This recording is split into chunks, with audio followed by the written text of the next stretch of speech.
In a world filled with endless mazes, dangerous ruins await brave adventurers, while a legendary tale whispers of a rare occurrence every few decades, as a mysterious black hole suddenly opens a gateway to another world, promising immense wealth and superhuman strength to any who survive its depths. Whetstone steps lead deeper into the subterranean silence of the dungeon, reaching the vast and echoes-filled boss room on the 38th floor, where a colossal skeletal-faced beast lies, vanquished on the cavern floor. The protagonist Lacan gazes forward with a sharp and focused intensity, smoothly sliding his blade back into its scabbard with a metallic click. Known as the One-Eyed Wolf, the veteran adventurer stands among the ruins, while his companion Bod, the man-eating bear, praises his incredible speed. But Lacan humbly attributes the swift victory to their perfect team coordination. Bod laughs heartily while resting his massive hammer against the monster's remains. Suddenly, Lacan goes still as he activates his specialized life sensor ability, scanning the dark environment further using his advanced 3D object sensor. The warrior narrows his eyes while scrutinizing the empty air for danger, reporting that there appears to be no immediate abnormality in the room. Yet Bod looks on with a growing sense of confusion and sweat, pointing his finger toward a strange disturbance manifesting right behind them. As a massive black vortex violently tears through the fabric of reality, both warriors stare in awe at the legendary phenomenon known as the black hole. While Lacan admits his sensory powers cannot penetrate the hazy darkness beyond, prompting Bod to ask what the experienced adventurer plans to do next, to which Lacan immediately decides to venture into the unknown portal. As Bod laughs and follows him without a single moment of hesitation, the swirling darkness suddenly pulls Lacan deep into its crushing embrace. He grunts under the intense pressure of the reality-warping gravitational forces. Then both men cry out as they plummet through a starless void, spinning uncontrollably while being transported through the chaotic spatial rift. Back in the dungeon, the small black portal finally vanishes from existence. A blinding flash of white light marks the transition between dimensions. Meanwhile, leaves drift lazily across a bright and peaceful new sky. Lacan lies sprawled and motionless amidst a field of sharp, tall grass. His eyes slowly flutter open as he begins to regain consciousness. He groans in pain while pushing himself up from the strange ground, clutching his head as he tries to determine how long he slept. The warrior suddenly stands up and frantically calls out for his missing friend. He scans the vast horizon of a lush and unfamiliar green valley, noticing that the portal he arrived through has completely vanished without trace. Lacan concludes that the unusual vegetation confirms he has arrived in another world. Lacan stares intently into the distance while trying to gather his bearings, observing the silent silhouettes of trees against the dark horizon. He notes a peculiar sensation that makes him question his current location. The warrior focuses his mind to activate a specialized life-sensing ability, finding only weak animal signals while confirming Bod is nowhere nearby. A mental flash reminds him of the swirling portal that scattered them. He pushes his sensory reception to its limit to scan the perimeter. A sudden alert triggers his instincts as he detects a nearby presence. Lacan identifies the unique blue energy of a magical beast approaching. He visualizes the various monsters that could be lurking in the shadows. Calling upon his storage magic to manifest a sword in his hand, he grips the hilt firmly as he prepares for an inevitable confrontation. Checking his dimensional inventory to ensure his supplies survive the journey, the swordsman drops into a lethal stance as the grass begins to rustle. Loud footsteps signal the arrival of a predator seeking out its prey. An enormous tusked boar suddenly bursts through the foliage at full speed. Lacan sidesteps the charge while delivering a perfectly timed counterslash. The creature's massive weight carries it forward past the agile warrior. A spray of blood erupts as the beast collapses from the fatal wound. He looks down at the fallen animal while standing in the tall grass. Lacan examines the unusual magical beast, noting its unfamiliar physiology as he stands over the corpse. Deciding to test his abilities, he wonders if he can absorb the creature's latent energy. The warrior extends his hand and initiates a specialized magical power absorption technique. A bright aura envelops the area as he draws the remaining life force into himself. The boar's flesh rapidly dissolves, leaving behind only a bleached skull and bones. Shortly after, the entire carcass crumbles into fine dust and scatters across the clearing. He recalls how these magical beasts possess stones that act as central power sources. Clenching his gauntleted fist, Lacan confirms that the rules of magic remain consistent here. A surge of confidence fills him as he realizes he can still hold his own.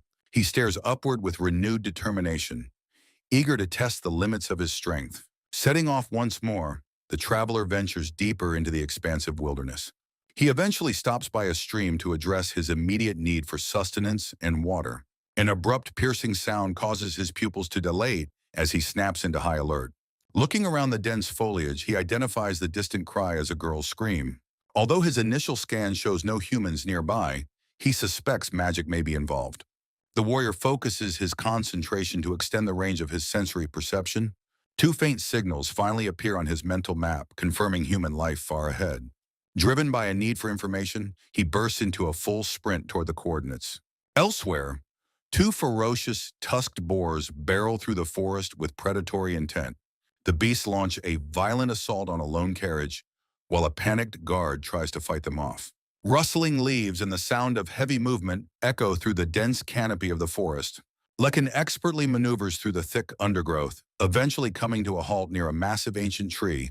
His sharp eyes remain fixed on his destination as he continues his rapid approach through the woods. Monitoring his surroundings, he observes several glowing life signals and notes the shifting positions of the predators. The warrior carefully conceals himself behind a trunk to observe a carriage idling in a small clearing ahead. He focuses on the transport vehicle and the horses attached to it, evaluating the situation from afar. Confusion flashes across his face as he detects something fundamentally wrong with the scene unfolding before him. Suddenly, a massive tusked beast lets out a ferocious roar, signaling the start of a violent confrontation.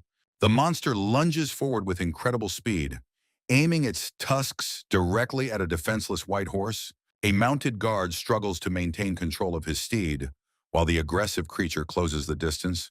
Lacan's sensory perception highlights the life energy of every living creature present, including those inside the carriage. Sweat beads on the guard's brow as he feels a chilling lack of presence from his opponent. Nearby, a fallen comrade lies motionless on the forest floor, a victim of the beast's initial charge. A hooded figure remains perched on the driver's seat, desperately gripping the reins despite the mounting chaos. Drawing a short blade, the soldier prepares for a desperate last stand against the encroaching magical predator. The boar-like beast stares down its prey with cold, unyielding eyes, waiting for the moment to strike. Terror grips the horse as it neighs in panic, sensing the lethal intent of the approaching monster. An overwhelming impact sends the guard and his horse crashing violently into the dirt. Dazed and vulnerable, the man collapses against his fallen mount while the beast looms over them. He looks up in sheer horror, realizing the true power of the creature that now threatens his life. A swirling vortex of pure white magical energy manifests within the darkness. The massive creature descends through the air, hurtling directly toward the stationary carriage.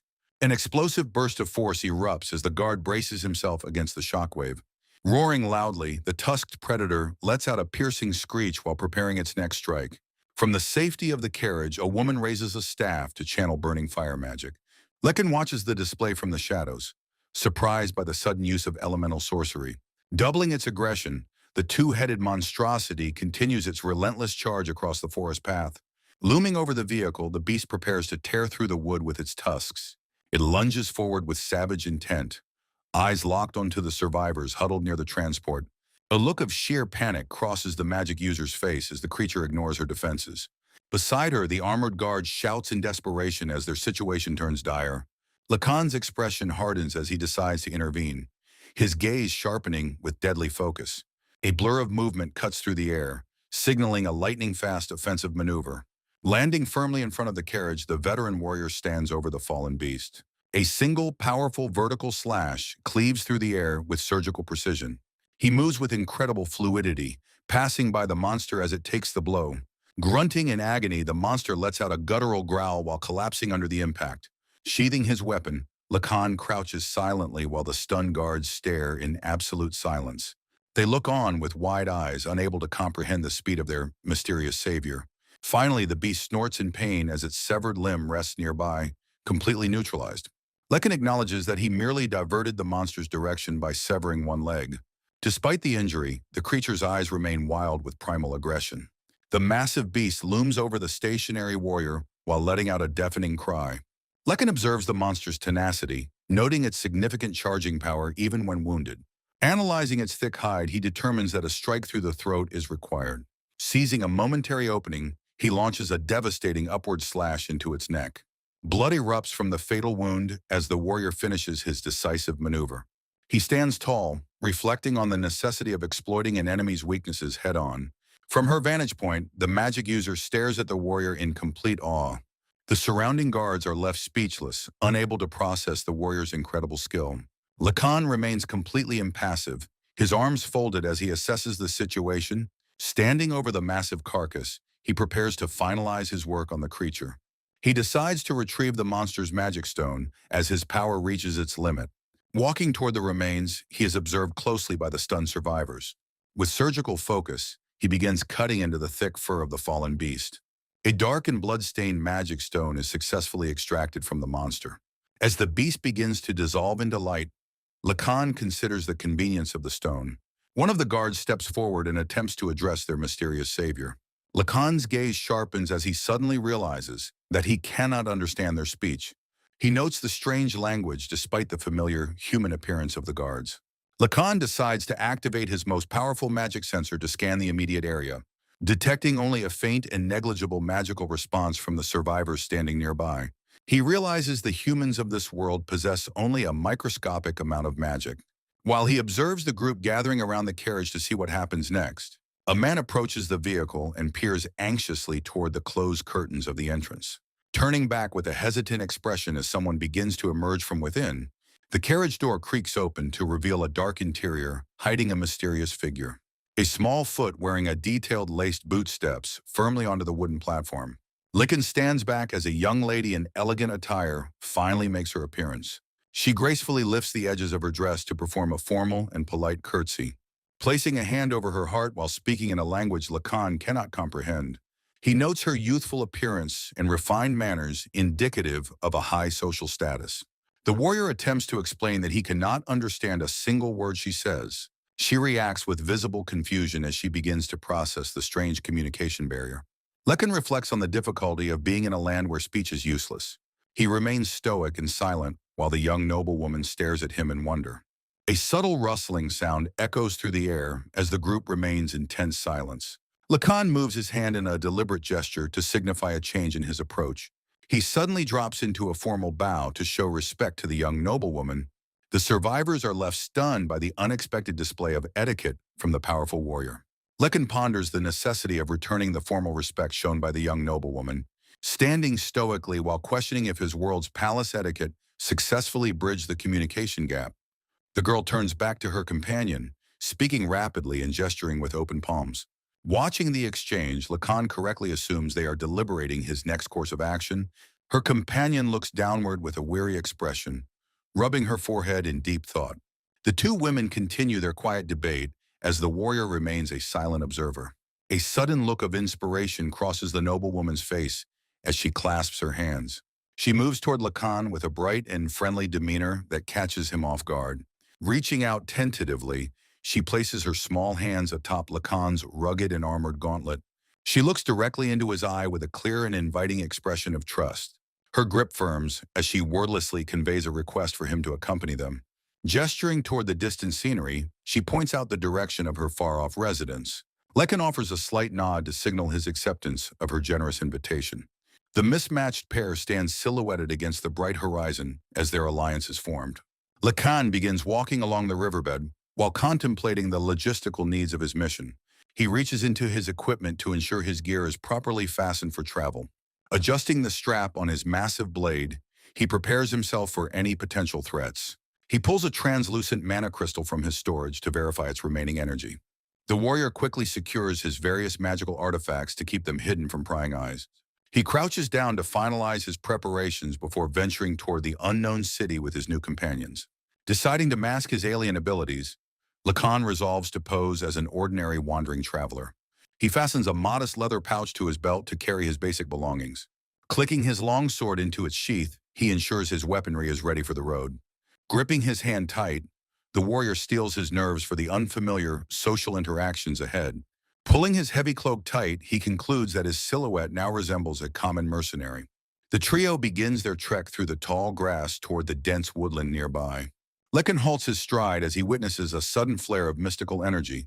Focusing her power, the noblewoman manifests a radiant sphere of white light between her palms. She lowers herself to the grass to treat the soldier's mangled leg with restorative magic. The brilliant glow pulses against the wound as the flesh miraculously begins to knit back together. Observing the process, Lacan identifies the girl as a remarkably talented user of healing arts. He acknowledges that while the other woman wields fire, this girl possesses a much larger mana pool. Arriving at a sturdy wooden carriage, Lekin feels a rare moment of hesitation about boarding. Thick plumes of dust billow behind as the horses pull the heavy transport into motion. The vehicle clatters noisily across a paved stone road as they approach their destination. Glancing through the curtains, Lacan marvels at the sheer size of the urban sprawl. A pair of monumental wooden doors groan as they swing wide to grant them entry. The carriage rolls into the expansive courtyard of the prestigious Zademore Dominion Manor. Choosing a quiet spot, Lacan rests against a tree to wait for his next task. High above the grounds, a silent observer watches the lone warrior from a shadowed window. Lacan rests under a tree while a maid brings him a tray of tea. An observant eye watches him closely from a high window in the manor. The patriarch Zanjikal stands by a window and asks for an evaluation. Sir Isaac admits the visitor possesses a dangerous degree of military strength.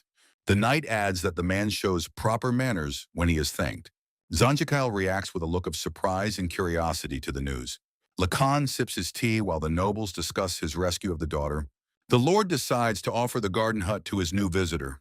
A vast agricultural landscape with a rotating windmill sits in peaceful silence. Time passes quickly as a full year washes over the rural valley. Laborers continue their seasonal work while the sun shines on the fields. Heavy snow eventually falls, covering the entire countryside in a white blanket. Birds begin their morning flight as the sun crests over the mountains. The flock glides high above the dense greenery of the forest canopy. Lekin sprints through the thick woodland with his long sword drawn and ready. He identifies the presence of two magical beasts hiding in the shadows. Launching himself from a high ridge, the warrior ambushes his targets. Two-stitched humanoids look up in shock at the sudden, descending threat. A monster roars with fury, baring its rows of needle-like teeth. Li Kan delivers a lethal finishing blow to end the brief skirmish. Slicing through the remaining beast with a single fluid motion, Lacan stands amidst the fallen corpses while cleaning his blade.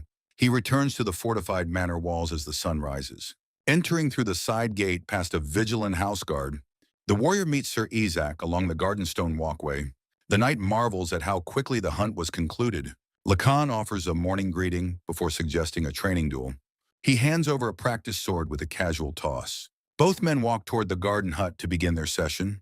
They take their stances on the courtyard tiles with swords drawn. Isaac launches into an aggressive frontal assault with a shout. A loud clang echoes as their practice blades collide midair. They trade blows while Lacan reflects on his year-long stay.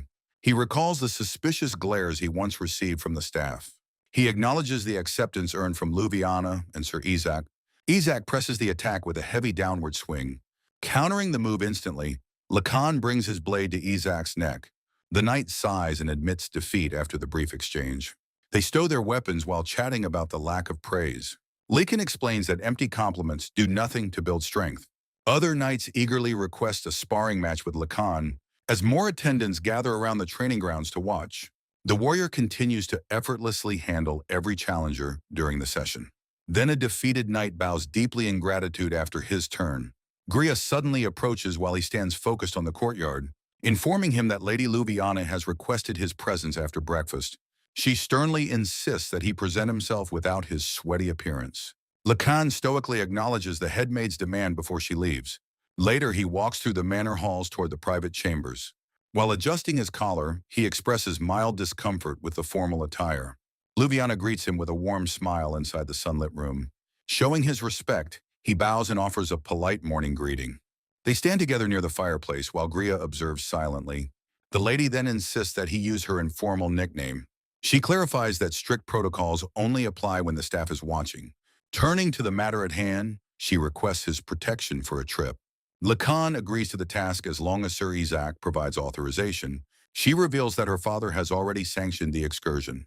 Additionally, she asks him to wear his own traveling clothes and cloak. The veteran mercenary gives a final nod of acceptance to her terms. Lacan begins preparing for his mission by retrieving his personal gear. He sheds the formal manor clothes in favor of his reliable adventuring attire. First donning a sturdy vest woven from the magical threads of rock spiders. Next, he pulls on durable trousers crafted with rare materials and expert skill. He carefully inspects the heavy cloak made from the hide of a bear king. Feeling much more at ease, the veteran warrior fastens his gauntlets and cloak. A sudden loud knocking at the door interrupts his focused preparations. The knight informs him that his duty guarding the lady's carriage begins immediately. Lacan stands tall in his full mercenary gear while gripping his massive sword. The messenger stares in surprise at the warrior's rough and intimidating new look. Dismissive of the reaction, they quickly head out to join the waiting escort. He follows behind the guard while acknowledging his unrefined appearance for a noble. The jagged peaks of distant mountains loom over the horizon of the journey. The carriage rolls steadily along a dusty trail surrounded by lush greenery. Lacan maintains a vigilant watch as the party moves further into the outskirts. High above the dense forest, birds soar through the vast and open sky. The one-eyed wolf looks upward with a pensive and silent expression. He reflects on the comfort he has found during his extended stay here. Though the Zydmore family has been welcoming, he knows he is a foreigner. Ultimately, his true path remains the pursuit of greater power and unknown challenges. Lacan ponders the existence of mazes in this world and the treasures hidden within them. While thinking of his old companion Baud during the quiet travel through the country, he suddenly senses something unusual in the air and stops in his tracks. As the knight watches from horseback, the warrior begins to veer off the path. Lacan maintains a sharp focus while analyzing the subtle signs of a nearby threat. Meanwhile, his escort glances back with a questioning look as the mercenary prepares. Without a word of explanation, the one-eyed wolf plunges into the thick brush. He then sprints through the dense woods with incredible speed and predatory intent. His heavy boots crush the undergrowth as he rapidly closes the distance. Halting at the edge of a clearing, he realizes his enemy is extremely close. A massive shadow suddenly looms over the warrior as he unsheathes his blade. High in the branches, a terrifying spider-monkey monster glares down at him. Lacan calmly assesses the beast's size while readying himself for a direct confrontation. The creature responds by flexing its powerful muscles in a show of raw strength. With a thunderous roar, the monstrous beast leaps from the canopy to attack. But he narrowly avoids the impact as the ground shatters beneath its weight. The spider monkey lets out a piercing and threatening hiss at its prey. Lacan's eye narrows with intense concentration as he finds a fleeting opening. He charges forward with his sword raised to intercept the beast's next move. The veteran warrior delivers a powerful blow that forces the massive creature backward. The beast snarls with bared fangs, its eyes wide with primal rage as the struggle reaches its peak. A sudden, sharp focus settles into its pupils while it prepares a desperate final retaliation. But the one-eyed wolf moves with lethal precision, delivering a decisive blow that severs the creature's life. The massive body collapses into the grass as Leakin looks down at his fallen foe. Stooping over the carcass, the veteran adventurer carefully uses his blade to search for spoils. He extracts a shimmering, jagged crystal that glows with a faint internal light. While holding the prize aloft, he considers the high value placed on magic stones in this land. Reflecting on their diverse uses, ranging from ritual components to the brewing of potent magic potions, returning from the woods, he approaches the carriage where his escort waits with bated breath. Without a word, he tosses the retrieved crystal through the air toward the knight. Isaac catches the radiant gem, his expression shifting from confusion to genuine amazement. The knight offers a grateful smile as they prepare to resume their interrupted journey. Soon after, the carriage pulls to a halt at a clearing overlooking a breathtaking natural vista. The heavy wooden wheels crunch against the earth as the vehicle finally stops moving. Isaac informs the lady within the carriage that they have reached their scenic destination. A delicate boot steps out from the interior, touching the soft grass of the overlook. The young woman sheds her traveling cloak, eager to feel the fresh mountain breeze. She begins to run toward the edge of the cliff while her protector shouts a warning. A look of pure wonder washes over her face as she witnesses the landscape below. The entire group gathers to gaze upon the majestic expanse of the sun-drenched valley. The young lady stands at the cliff's edge, her long hair billowing gracefully in the mountain wind, while Isaac watches her from a distance, sensing a brief flicker of sadness behind her smile. In a quiet, well-lit room, a servant carefully braids the lady's hair by a sunlit window. After finishing her work, the attendant seeks approval while the young noblewoman softly expresses her gratitude. A delicate silver chain is lifted from its velvet padding to complete the girl's formal attire. The shimmering necklace is gently draped around her neck, its dark pendant resting against her gown. Standing before a grand mirror, the two women admire the elegant results of their morning preparations. Later that evening, a full moon shines brightly over the imposing stone walls of the estate. Inside the grand hall, the lord addresses his guests to celebrate his daughter's 14th birthday. Raising his ornate goblet, he invites the gathered crowd to support his family during the festivities. The guests respond with a thunderous cheer, lifting their glasses high in a unified toast. Hungry men begin to serve themselves from the steaming pots and overflowing platters of food. Laughter fills the air as wine flows freely among the celebrating soldiers and noble guests. Lacan stands before a massive roasted bird, his sharp gaze fixed on the centerpiece feast. A nearby server approaches, politely offering to carve the succulent meat for the stoic adventurer. The veteran warrior watches with intense focus while the sounds of the banquet echo around him. A thick, seasoned slice of the bird is meticulously placed onto a plate for his enjoyment. He stares down at the meal, his keen eyes inspecting the quality of the prepared dish. The attendant finishes his task as Lacan acknowledges the service with a brief, silent nod. Taking a hearty bite, he finds the blend of plentiful spices to be perfectly balanced and delicious. Lacan contemplates the local custom of treating 14-year-olds as full-fledged adults.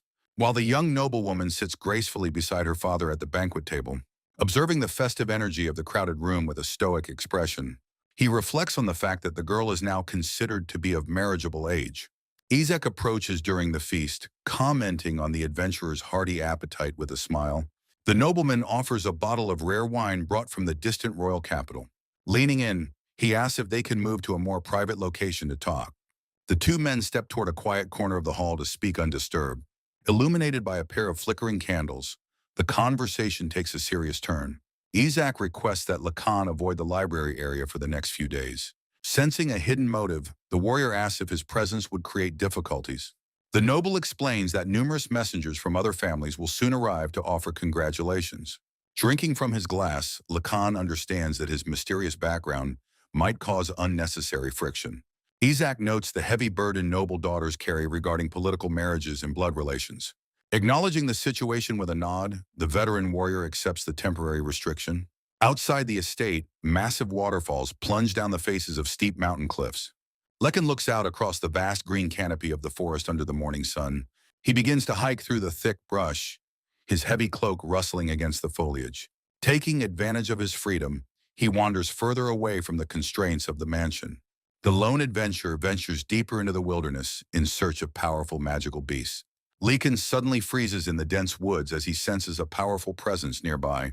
Perceiving an exceptionally strong mana response that identifies a high-level blue magical beast, feeling fortunate to have tracked such a formidable target on only his third day of exploration, the veteran adventurer lowers his center of gravity and prepares to draw his blade, planning to utilize the natural slope of the terrain to approach the beast undetected, narrowing his eyes with intense focus as he finally catches sight of his quarry. A massive brick-patterned leg slams into the earth with enough force to crush stone. The monstrous creature lunges forward and sinks its jagged teeth into a struggling boar. Blood sprays across the grass as the predator ruthlessly tears into its fresh kill. Revealed in full is a gargantuan, three-eyed beast covered in long, needle-like quills. Lekin notes the creature's immense height and the unusual placement of its three eyes. Assessing its six thick legs, he calculates that its heavy build likely limits its mobility. Staying perfectly still within the tall grass, he begins to weigh his tactical options. Acknowledging that engaging a completely unknown species without discovering a weakness is incredibly risky. Gripping his sword tightly, he wonders if a surprise attack would yield a quick victory. He maintains a safe distance while watching the beast continue its savage feast below. The warrior analyzes the creature's thick hide and sharp quills for any possible vulnerabilities. Visualizing the potential flow of combat, he continues to monitor every slight movement, ultimately deciding that a direct confrontation at this moment would be far too reckless. Lacan chooses to prioritize survival and quietly begins his withdrawal to fight another day. A single misstep causes a dry twig to snap underfoot with a sharp crack. The monstrous creature immediately shifts its gaze toward the source of the noise, locking its primary eye onto the exact location where the adventurer is hiding. Lekin realizes with a jolt of alarm that his presence has been completely exposed. Suddenly, a volley of needle-like quills tears through the tall grass at lethal speeds. Reacting instantly, he uses a burst of wind magic to propel himself into the air. The projectiles whistle past his feet as he narrowly avoids the initial onslaught. The three-eyed beast unleashes a massive barrage of quills to track his ascent. Marveling at the destructive force, Lycan struggles to stay ahead of the relentless fire. A swirling mana signature flares as the predator prepares its next devastating move. The quills slam into the earth with enough impact to shred the foliage below. He continues to expend magic on wind bursts to maintain his height and distance. Grimacing from the strain, he acknowledges that his current movement won't grant enough escape. Briefly landing, he looks back to see if the creature has abandoned the hunt. The beast throws back its head and gathers its strength for a powerful long-range strike. Spotting the danger, Lycan quickly maneuvers again with another desperate burst of wind. He grunts in pain as the shock waves of the incoming projectiles rattle his bones. A thick cloud of dust erupts as the beast continues its aggressive pursuit from afar. Upon touching the ground, the warrior notices the surrounding air has grown unnaturally cold. He realizes that his current armor won't survive a direct hit from such a powerful opponent. Lycan sprints toward the dense thicket, hoping the thick tree trunks will block the incoming projectiles. Stopping behind a massive trunk, he catches his breath and assumes he has finally escaped. His eyes narrow as a sudden sharp tremor vibrates through the ground beneath his feet. Looking back with a sweat-beaded brow, he acknowledges the sheer tenacity of his monstrous pursuer. A deafening roar of impact erupts as a fresh wave of quills shreds the landscape nearby. The warrior leaps clear of the blast zone as a tree is utterly demolished by force. Splinters and debris fly everywhere as the beast's long-range strikes continue to rain down relentlessly. Ducking into a patch of tall ferns, he tries to mask his presence from the persistent hunter. Frustration grows as he realizes his current tactics are failing to create any real distance. He gazes upward at the towering trees, searching for a more advantageous path to safety. Invoking a powerful wind spell, he launches himself upward to escape the ground-level destruction. Soaring through the canopy, he glances back to monitor the source of the lethal projectiles. Yet another massive barrage slams into the forest floor, leaving a smoking crater in its wake. From his elevated vantage point, he finally spots the massive, quill-covered creature stalking below. The beast pauses its movement, sensing its prey's shift in position while its spines rattle menacingly. Its intense gaze scans the environment with a predatory intelligence that chills the air. The heavy monster plods across the clearing, crushing everything in its path with its immense weight. Collapsing against a tree trunk in a temporary reprieve, Lacan marvels at the creature's overwhelming power. He focuses on his internal mana, deciding to replenish his depleted reserves before the next engagement. Opening his hand, he prepares to use several glowing magic stones to restore his strength. Lacan remembers the magic medicine gifted to him by the Zeedmore family. Deciding to test it, he brings a small flask from his pack. He consumes the liquid quickly, hoping for a swift recovery. The warrior doubles over in disgust as a vile taste washes over his tongue. His eye bulges with shock at the sheer intensity of the medicine's bitterness. Recovering from the initial jolt, he waits for his injuries to knit together. Frustration mounts as he realizes the healing effects are incredibly sluggish. He then produces an ornate vial containing medicine from his original world. Staring at the container, he admits that even his old supplies feel weak in this land. He realizes his current stock of magic medicine is no longer enough to sustain his battles. The image of the massive beast serves as a grim reminder of the power he must face. Dust settles over the jagged mountain range, painting the sky in shades of gray. Lycan returns to civilization, walking toward the grand gates of a large estate. While moving through the courtyard, a sudden sight catches his keen attention. A dark, intricately decorated carriage stands parked before the main entrance. He ponders the identity of the noble guest who has arrived in his absence. Standing in the moonlight, he assumes the traveler has settled in for the night. A heavy sense of mystery hangs in the air, despite the outward calm. The extravagant details on the carriage confirm that the visitor is of extremely high rank. Several days pass quietly under the watchful gaze of the crescent moon. Night falls over the quiet estate, casting long shadows across the tiled rooftops. Lycan rests deeply in his chamber with his trusted sword leaning against the bed frame. Suddenly his eye snaps open as a sharp intuition pierces through his sleep. He bolts upright in the dark, sensing an anomaly that should not be there. His magical detection picks up a powerful presence, moving with incredible speed toward the manor. A surge of concern hits him as he realizes that Luvi and Marinka are inside. His hand instinctively grips his weapon, prepared for immediate combat against the unknown threat. He charges out into the courtyard, identifying the approaching signature as a dangerous invader. Meanwhile, swift feet trample the grass as a mysterious figure moves with supernatural agility. The intruder navigates the shadows of the tall trees surrounding the main house. A cloaked assassin waits momentarily in the pitch-black corners of the exterior wall. The hooded intruder begins a vertical ascent, scaling the sheer face of the stone building. Gloved fingers find a secure hold on a ledge as the climber reaches higher. Several more shadowy figures follow, moving like spiders up the side of the manor. One particularly agile scout leaps over the balcony railing with effortless grace. The figure lands in a perfect crouch, not making a single sound on the floor. From below, Lacan tracks a faint glint of movement high up on the manor's exterior. He recognizes the calculated movements and realizes he is dealing with a professional assassin. A mental map reveals that the intruder's path leads directly toward the residential wing. Unaware of the encroaching peril, Luvi remains fast asleep in the comfort of her bedroom. An assassin sprints across the vast expanse of the tiled roof under the moonlight. Lacan gazes upward at the balcony, concluding that the stairs will be far too slow. He calls upon the power of the wind with a sharp, commanding shout. A tremendous gust of magic launches him vertically toward the high windows of the manor. He clears the roofline with his blade drawn, scanning for any sign of the intruders. A hooded figure descends rapidly on a rope, passing by the stone window arches. Inside the quiet bedroom, a dark silhouette looms outside the glass while Luvi sleeps. She remains deep in her dreams, oblivious to the predator lurking just inches away. The intruder meticulously works a thin blade into the window frame to bypass the lock.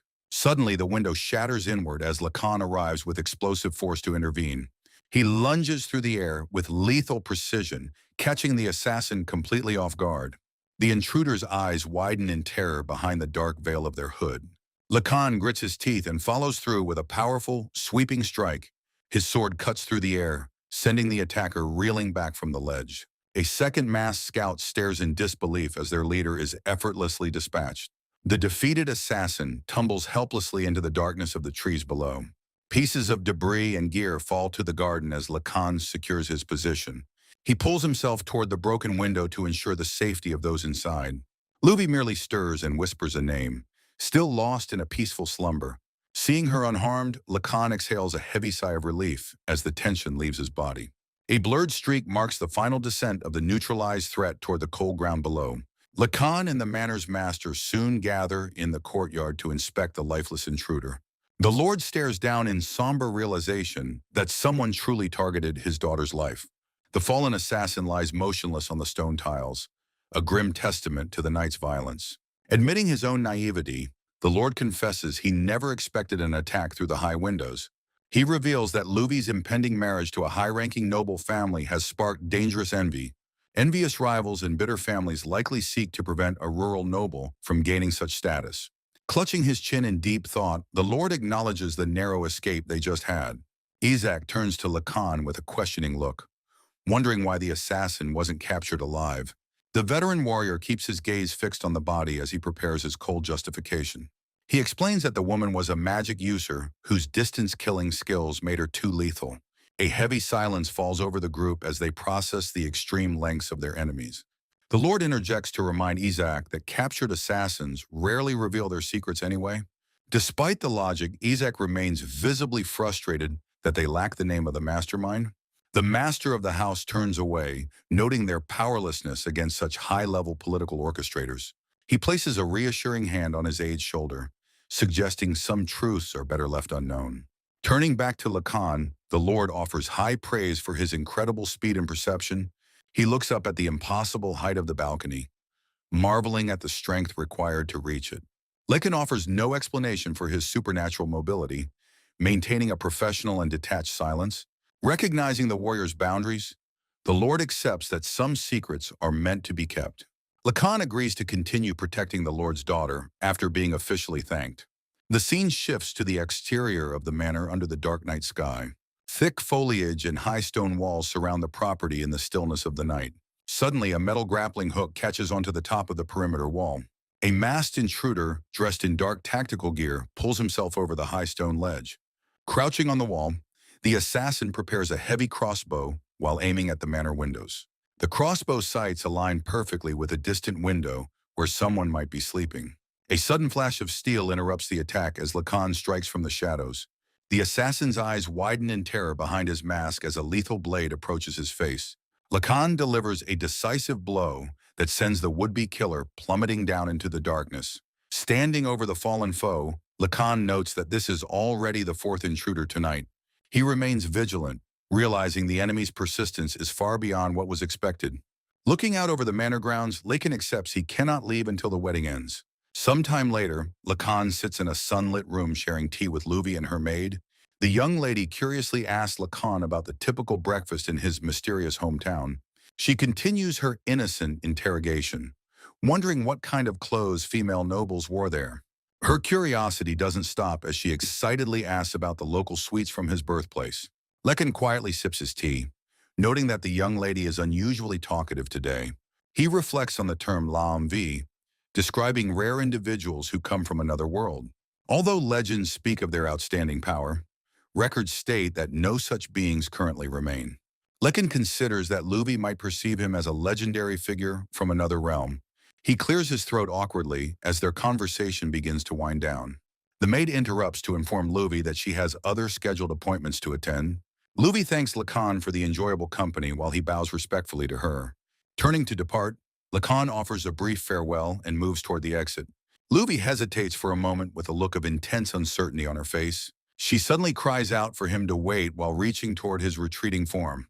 Addressing him formally as her wolf, she asks him for a special favor. She boldly requests to see the mysterious red jewel hidden beneath his heavy tunic. A wave of genuine shock washes over Lacan's face as his eyes widen. He instinctively clutches his chest, realizing his careful efforts at concealment have failed. The adventurer stares at the young lady while wondering when she first noticed it. A maid waits patiently with a tray as Lacan stands frozen in thought. Reluctantly, Lacan reaches into his collar to retrieve the secret item he carries. The large dark jewel on a cord is lowered onto the waiting metal tray. Lacan remains watchful as Louvi prepares to examine the artifact more closely. Louvi gently cradles the glowing gem in her palms and admires its exquisite beauty. She gazes at the artifact with a look of profound reverence and soft emotion. The lady carefully returns the valuable treasure back to its place on the tray. She concludes the meeting by offering a formal and respectful bow of gratitude. Louvi removes her own precious necklace to present it as part of an exchange. She instructs her maid Marinka to place the jewelry onto the metal tray. The maid stares down at the two artifacts resting together in silence. Nearby, Gria reacts with sudden alarm as Louvi remains calm and collected. The attendant carries the tray back toward the shocked adventurer. Louvi watches intently as the weight of the situation settles over them. Lacan breaks into a cold sweat while processing the magnitude of this offer. The young lady softly addresses her wolf to ensure he is listening. She explicitly proposes a direct trade between their two most valuable possessions. Lacan remains completely motionless as he considers the unexpected turn of events. The maid lowers her gaze to avoid interfering with the heavy atmosphere. Gria maintains a sharp and watchful eye on the unfolding social contract. The adventurer calculates the cultural weight of the jewels being compared. A vision of a knight receiving a blessing highlights the stakes of the moment. He understands that a rejection would shatter the lady's social standing. The dark jewel sits on the tray, holding its secret restorative powers. Scenes of his past life in dark tunnels flash before him. He remembers the heavy price paid to enhance the magical stone. The artifact stands as the ultimate proof of his long journey. Louvi watches him with a mixture of hope and growing uncertainty. Lacan clenches his fist while firmly deciding he cannot part with his treasure. The adventurer bows his head to officially accept the lady's terms regardless. Louvi offers a gentle smile of relief and gratitude as the deal is sealed. A moment of sudden realization strikes the warrior as he processes the agreement. He retreats from the room and stands alone by the heavy wooden door.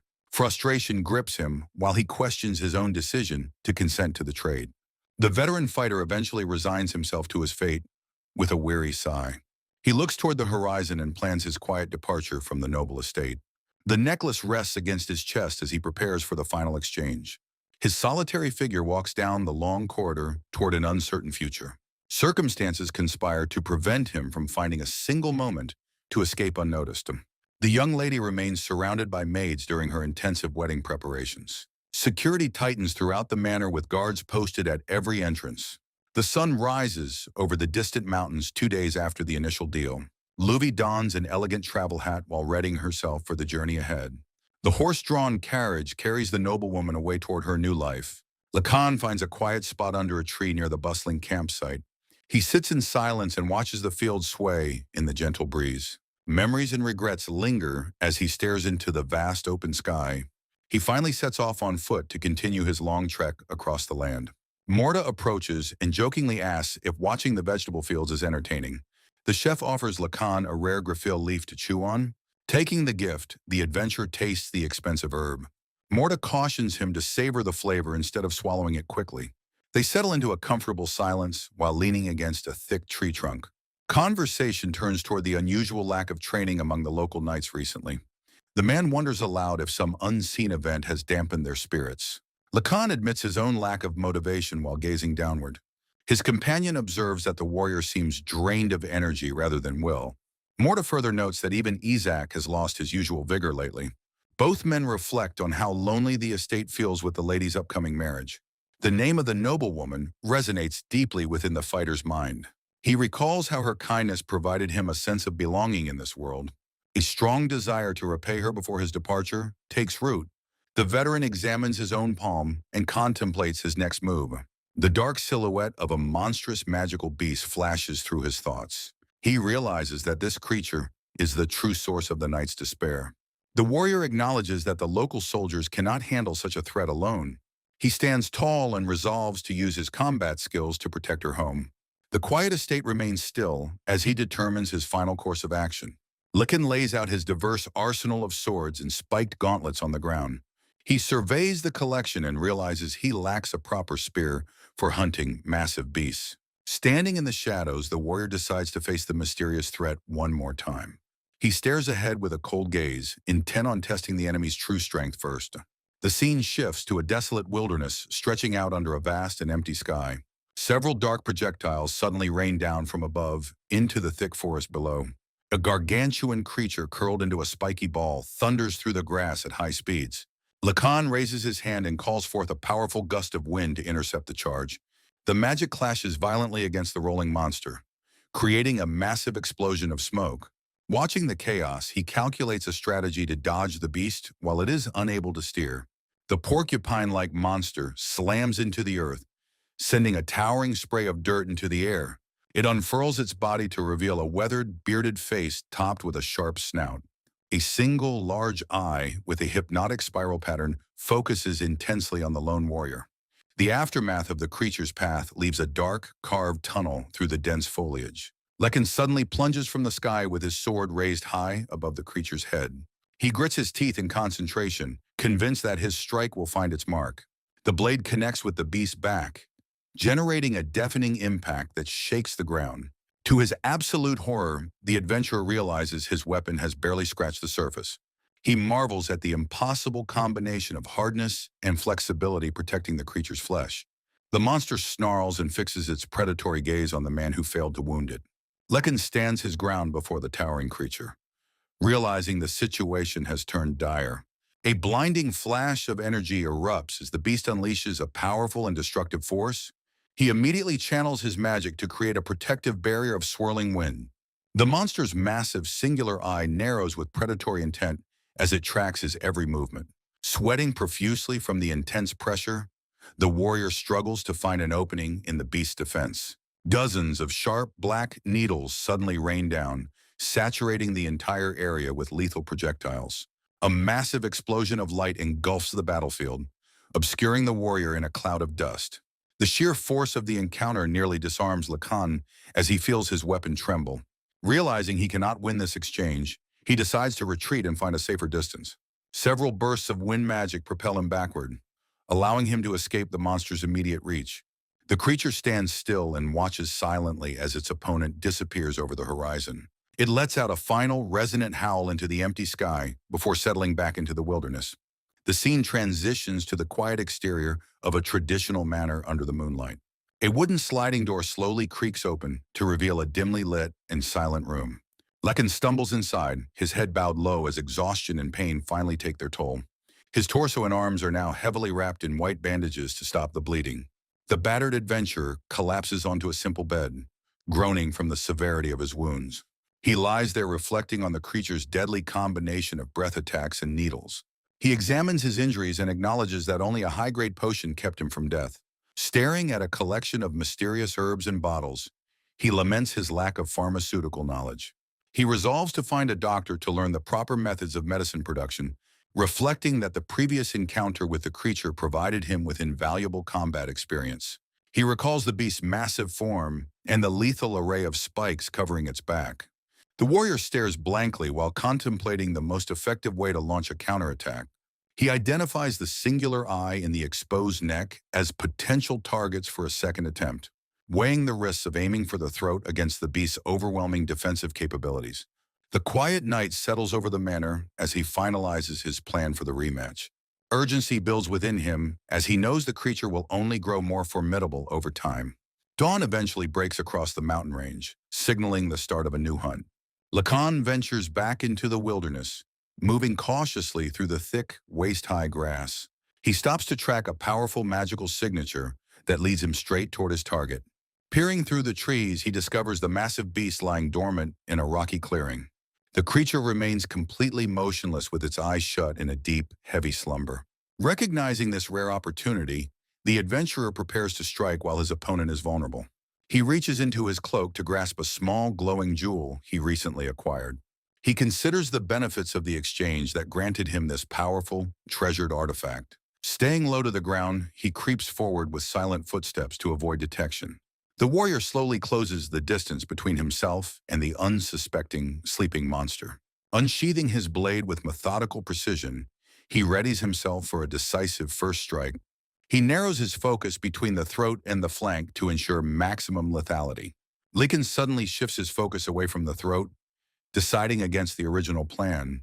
He realizes that targeting the beast's hidden third eye is the only way to win.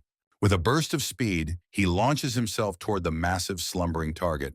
His blade connects with the creature's tough hide in a flurry of movement. The monster's single eye snaps open as it is jolted from its sleep. Frustration flickers across the warrior's face as he realizes his trajectory is slightly off.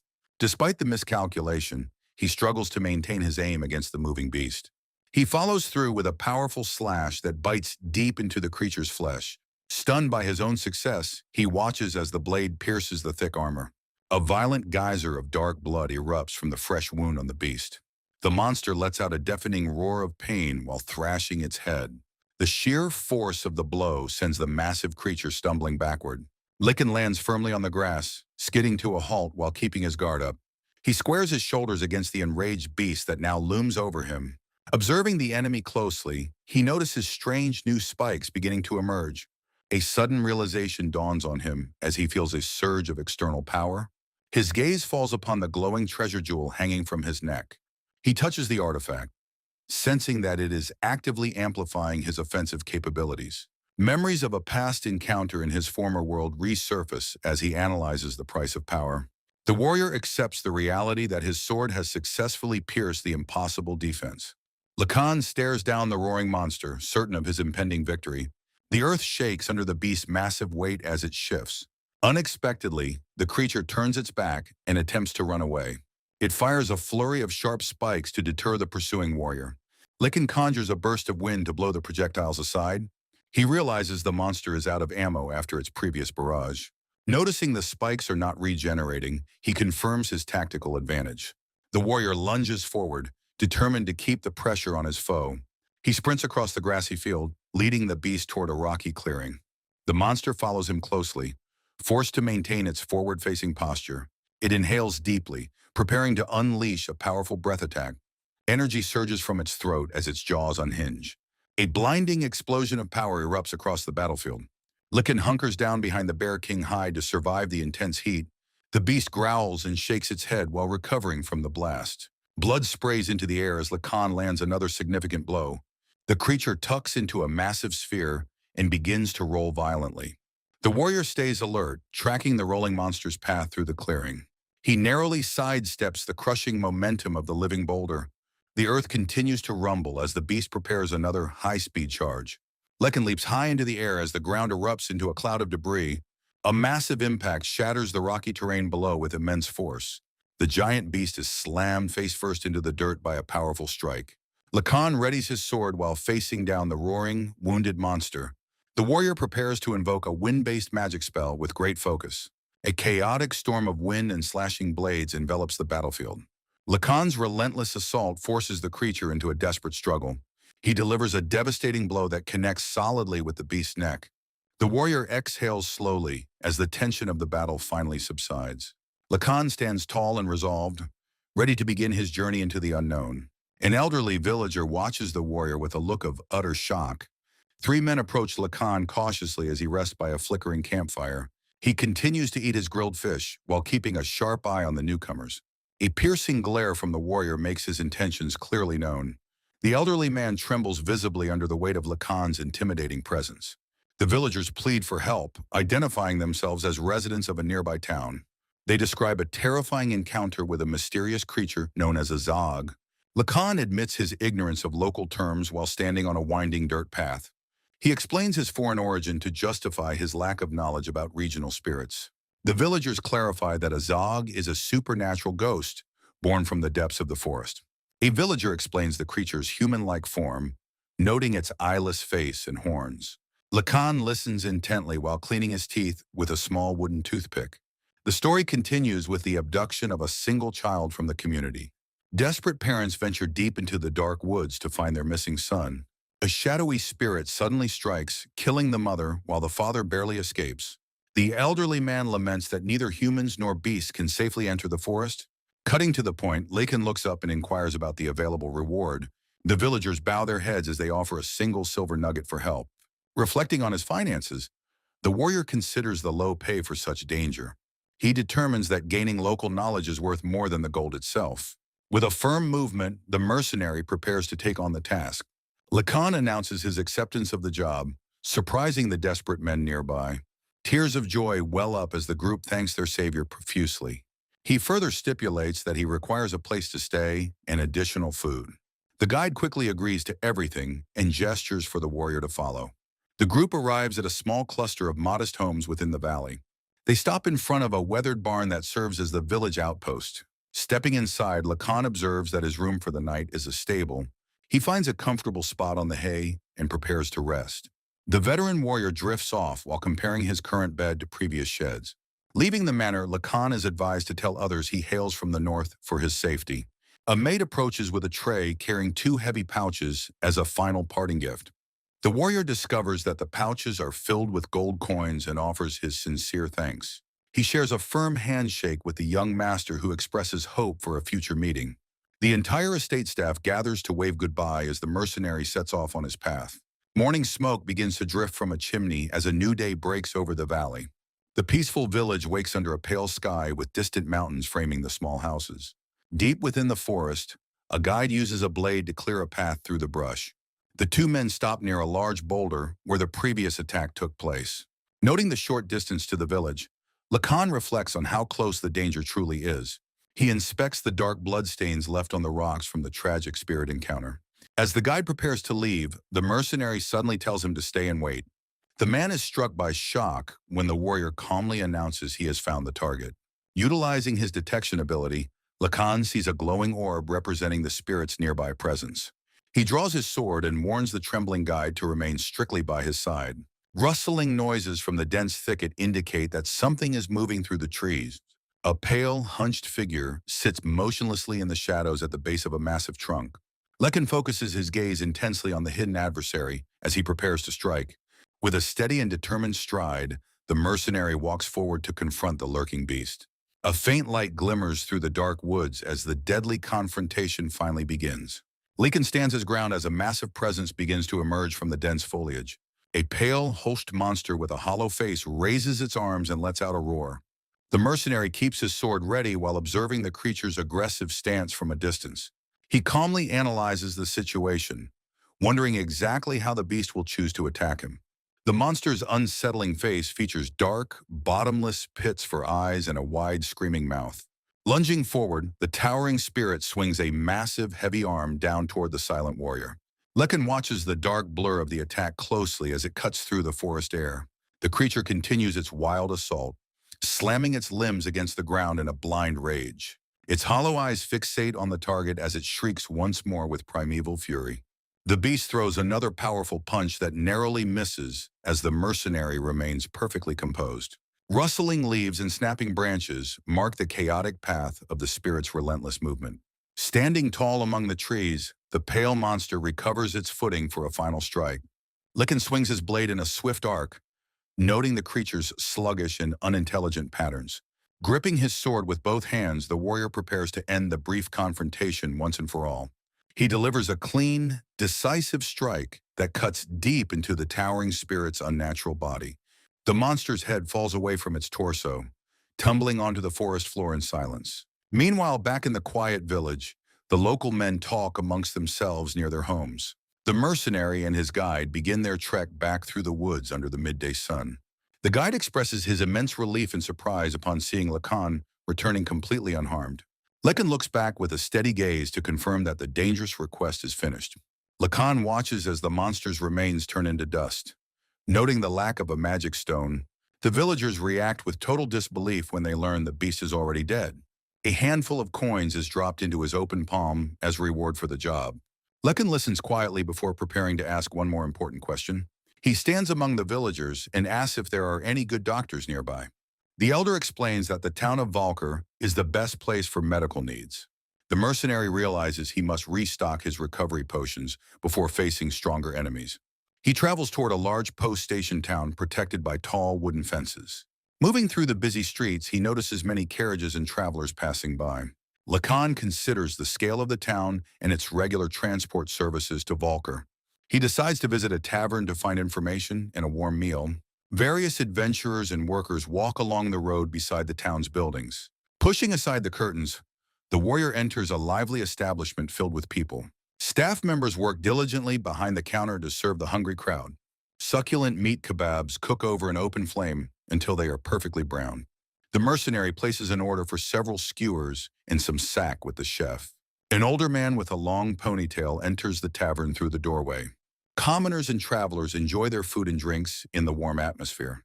The newcomer pauses and looks toward the large man sitting at the bar. He walks up behind the mercenary and calls out in sudden surprise. Lacan's heavy blade rests within its scabbard as he waits inside the tavern. The mercenary enjoys a savory meat skewer while ignoring the surrounding noise. An elderly man with a ponytail watches the warrior with keen interest. Raising a gloved hand, the stranger points directly toward the lone diner. Lekin turns his head and asks if the man is speaking to him. The newcomer chuckles and asks if he is interested in an escort job. Considering the offer, the mercenary echoes the request with a stern expression. The man details the 4-day journey and the 10 silver nugget reward. He explains his urgent need to reach Valker since his guards fell ill. Lekin contemplates the convenience of finishing a profitable job along his route. Agreeing to the terms, he listens as the elder offers an introduction. The warrior takes another bite of his food as the man prepares to depart. He tilts his head back to finish the last of his drink. Slamming his payment down, the mercenary settles his tab with the tavern staff. The elder Iphon leads him outside and waves toward a nearby carriage. A merchant with a thick mustache named Cheney greets his associate. Cheney observes the newcomer's fierce appearance and notes his soldierly aura. The merchant introduces himself while Lacan provides his own name in return. He mentions his guard's sudden illness and his desperate need to travel. Lacan looks on in confusion when the man refers to multiple escorts. A voice calls out from above, addressing Iphon as the group prepares to set out. A young archer named Ida leaps onto the carriage and boasts about her registration status. She smugly reaches for a medallion hanging from a cord around her neck. Flashing a gold-class badge, the girl attempts to intimidate the veteran warrior with her rank. Lekin stares in disbelief at the realization that this girl is his partner for the job. The merchant frantically begs her to come down while she insists on standing guard. Observing her youthful appearance, Lekin notes that she looks more like a child than a warrior. He bluntly asks for clarification regarding her mention of being unregistered and gold class. Ida reacts with utter shock that he has never heard of the adventurer organization. Iphon laughs and confirms that Lacan is indeed not part of their official guild system. A series of badges illustrate how ranks are assigned to adventurers based on their proven skills. The young girl crosses her arms and warns the mercenary not to underestimate her prowess. Cheney urges the group to depart immediately so they can make progress before camping. Ida continues to argue from the roof, claiming she can see further ahead from her perch. Lacan sighs internally while considering how the girl's presence only makes the carriage heavier. He watches her antics and wonders how a novice could possibly earn such a high salary. Detecting a hidden reservoir of magic within her, the veteran acknowledges her potential as a sorcerer. Ivan reiterates that he is counting on Lacan's strength for the upcoming 4-day trip. The mercenary eyes the merchant suspiciously while suspecting the man carries a secret weapon. Settling into his role, Lacan decides the march order and takes his place at the front. Ida snaps at Lacan for taking command while he tries to assign her a rear position. She stubbornly claims that her gold-class status gives her the right to decide. The veteran warrior yields the lead to her, prompting the girl to march forward confidently. He casually mentions that the lead guard is always the first target in an ambush. Stopping dead in her tracks, the archer suddenly reconsiders her position with visible hesitation. She quickly retreats and claims she is merely letting the old man take the credit. The small caravan finally sets out across the vast open plains under a clear sky. Lekin maintains a steady pace at the front as the horses follow close behind. Further back, Ida trails the carriage while keeping a watchful eye on their surroundings. The sun gradually dips below the horizon and paints the landscape in twilight hues. Darkness soon envelops the world as stars and a thin crescent moon appear above. The sound of the carriage wheels echoes through the dense woods in the dead of night. A bright beam of light illuminates the path ahead from the merchant's seat. Lacan examines the glowing magic tool and notes its efficiency as a light source. The group continues their journey through the shadows, thanks to the lantern's steady glow. Sensing the appropriate time, the mercenary advises Ivan that they should prepare to camp. They find a suitable clearing and begin the process of unhitching the horses and unpacking. Returning from the tree line, Lacan carries a massive stack of firewood effortlessly on his shoulder. The merchant is stunned by the sheer volume of fuel the warrior collected so quickly. Ivan expresses his deep admiration for Lacan's perfect navigation and unwavering pace through the dark. Lacan offers to construct the hearth for their campsite, while the others prepare. He begins arranging heavy stones in a circular pattern to contain the coming fire. Nearby, Ivan firmly plants a tall wooden staff into the ground to set up camp. The merchant carefully adjusts a specialized magic lantern attached to the top of the pole. Noting the strange luminescence, Lacan inquires if the light serves to ward off malevolent spirits. Cheney confirms his suspicion and explains that it is indeed a rare magical defensive tool. The veteran warrior adjusts the stones according to Ivan's request to make the hearth narrower. Ivan produces a compact fire-starting device and directs a small flame onto the dry wood. Watching the process, Lekin silently ponders the merchant's significant wealth and the prevalence of magic. With the fire roaring, Cheney proceeds to set up a pot and begin preparing their meal. Ivan shifts the conversation toward their missing companion and asks what should be done about Ida. Sighing deeply, the merchant questions if the girl will eventually remember her duties and catch up. Lacan remains silent as Cheney makes a blunt observation about the young archer's lack of focus. A mental image depicts Ida's desperate but failed attempt to reach the fast-moving carriage earlier. The mercenary reveals that his tracking ability shows her signal has stopped moving deep in woods. Expressing pity, Cheney notes how tragic it would be for a young girl to be eaten. He then asks Lacan to backtrack and retrieve her before the dinner preparations are complete. The veteran warrior hesitates because leaving his client unprotected goes against his professional code of conduct. Ivan points to their protective lantern and argues they will be safe for a short duration. Accepting his client's decision, Lacan prepares to leave, just as Ivan makes a final specific request. Cheney offers Lacan a torch for his journey, but the warrior declines the light magical tool. Gazing upward, Lacan decides that the faint glow from the stars is more than enough for him. He turns away from the warmth of the fire and steps into the deep shadows of the forest. Stopping for a moment, he glances back at the tiny illuminated patch where his companions wait. A sudden sense of dread washes over him as he anticipates that something bad is about to happen. Deciding it is time to splurge, he retrieves several glowing mana crystals from his pocket. He activates a powerful wind spell that propels him forward with a violent burst of speed. Trees blur past as the mercenary sprints through the undergrowth at an inhuman pace. Focusing his senses, he tracks a bright orb of magical energy that signals Ida's location nearby. He pushes himself even harder, determined to find her and return before any disaster strikes. Back at the campsite, the soup continues to boil and steam inside the heavy metal pot. A nearby horse whinnies and shifts nervously, drawing the attention of the remaining party members. Hearing a faint sound from the darkness, Ethan looks up with a puzzled and wary expression. Ethan decides to step away from the fire to check on the welfare of their horses. He walks alone into the blackness, leaving the safety of the hearth behind him. Suddenly, Lacan emerges from the shadows with the unconscious Eda draped over his shoulder. Ethan recoils in utter shock, unable to believe that the warrior has already returned so soon. The young archer remains completely limp as she is carried back into the circle of light. Cheney and Ethan stare at Lacan with disbelief while pondering the impossible speed of his feat. Slowly regaining consciousness, Ida opens her eyes and gazes upward with a confused expression. Ida jolts awake at the campfire and immediately shouts for food. Cheney informs the dazed girl that it was Lacan who carried her back safely. She laughs nervously while explaining her clumsy encounter with a tree in the forest.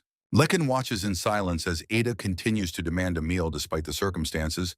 Night deepens over the woods as the stars shine brightly above the dense canopy. Resting but unable to sleep, Lacan lies on the ground with his eyes wide open.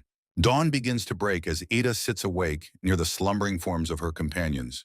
A magical ward hangs from a nearby branch to keep malevolent spirits at bay. Lekin narrows his gaze, sensing a growing threat that he cannot simply ignore. He realizes that 200 magical beasts have surrounded the perimeter of their camp. The warrior suddenly rouses Ida from her lethargy, causing her to blink in confusion. He orders her to get ready for an immediate departure without any breakfast. Ida protests loudly to Cheney about having to travel while her stomach is empty. Her face pales with shock as she imagines the army of monsters nearby. The party realizes that the magic stones meant for protection actually lured the beasts. Cheney admits he overused the protection charms and created a dire predicament. Lacan turns to Cheney and asks what the merchant intends to do next. They recognize that moving forward will only cause the pack of beasts to follow. Cheney panics as he imagines the monsters descending upon a defenseless town. The companions discuss the terrible punishment and ruin that would follow such a disaster. Lekin decides that the magical device must remain active despite the risks it poses. As Cheney accepts the warrior's judgment and prepares himself for the difficult journey ahead, Lacan ignores Ida's hunger and orders everyone to eat preserved rations while they migrate. Meanwhile, the horses grow restless and startled as they sense the approaching danger. The carriage rattles loudly while moving through the dense foliage of the forest floor. They continue their frantic escape along the winding dirt path toward the open plains. Lacan calls out to his companions that they will reach the forest's edge shortly. Cheney breaks out into a cold sweat while fearing for their lives and livelihood. Ida stares wide-eyed in shock while stuffing a piece of dry bread into her mouth. Lacan maintains a stoic expression while narrowing his focus on the shifting shadows nearby. Suddenly, massive dark shapes emerge from the trees to stalk the moving carriage. A sea of monsters gathers at the perimeter of the clearing with predatory intent. Feral beasts snarl and show their tusks as they prepare to lunge at the party. Ida shrieks in absolute terror when she realizes how close the monsters have truly become. Cheney questions the actual number of beasts while huddled safely inside the wooden wagon. Ida frantically argues that even 10 adventurers could not survive such a massive onslaught. She suggests seeking help from a nearby garrison before Lacan immediately rejects the plan. A sudden realization of the potential destruction to a nearby village leaves her trembling. Cheney looks toward the magical ward and desperately asks Lacan what they should do. Lekin moves into the high grass to assess the battlefield before making his final move. Lacan notes that the surrounding monsters are merely lower-level magical beasts resembling common forest predators. His life sensor skill confirms that none of the approaching creatures possess any significant magical power. Instructing his companions to stay back and guard the carriage, Lacan announces he is heading out alone. He launches a sudden and aggressive charge directly into the heart of the gathered monster pack.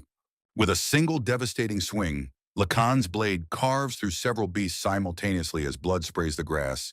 The forest echoes with the desperate roars and snarls of the creatures as they react to the intrusion. A pale monster's head is severed in a flash of steel, while Lacan continues his fluid combat maneuvers. Another beast is struck down with lethal precision before it can even register the warrior's speed. A massive horned bear lunges at Lacan's back as he raises his sword into a high defensive posture. Pivoting quickly, Lacan delivers a crushing blow to the bear's face to halt its predatory advance. Blood splatters across the air when the heavy strike connects with the giant creature's snout. More monsters pounce from all sides in a coordinated attempt to swarm and overpower the lone fighter. Lakan strikes a lunging beast directly in its open maw with a short, brutal jab. He immediately follows up with a heavy fist to the creature's head to finish the job. Moving with incredible agility, Lakan executes a whirlwind of circular slashes that clears the immediate area.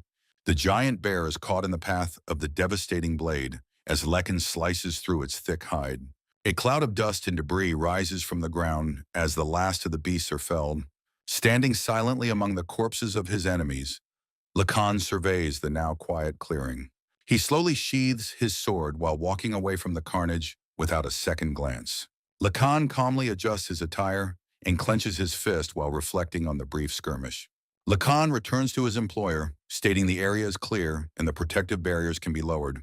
The merchant stares in awe, amazed that Lacan's clothes are completely free of monster blood after battle.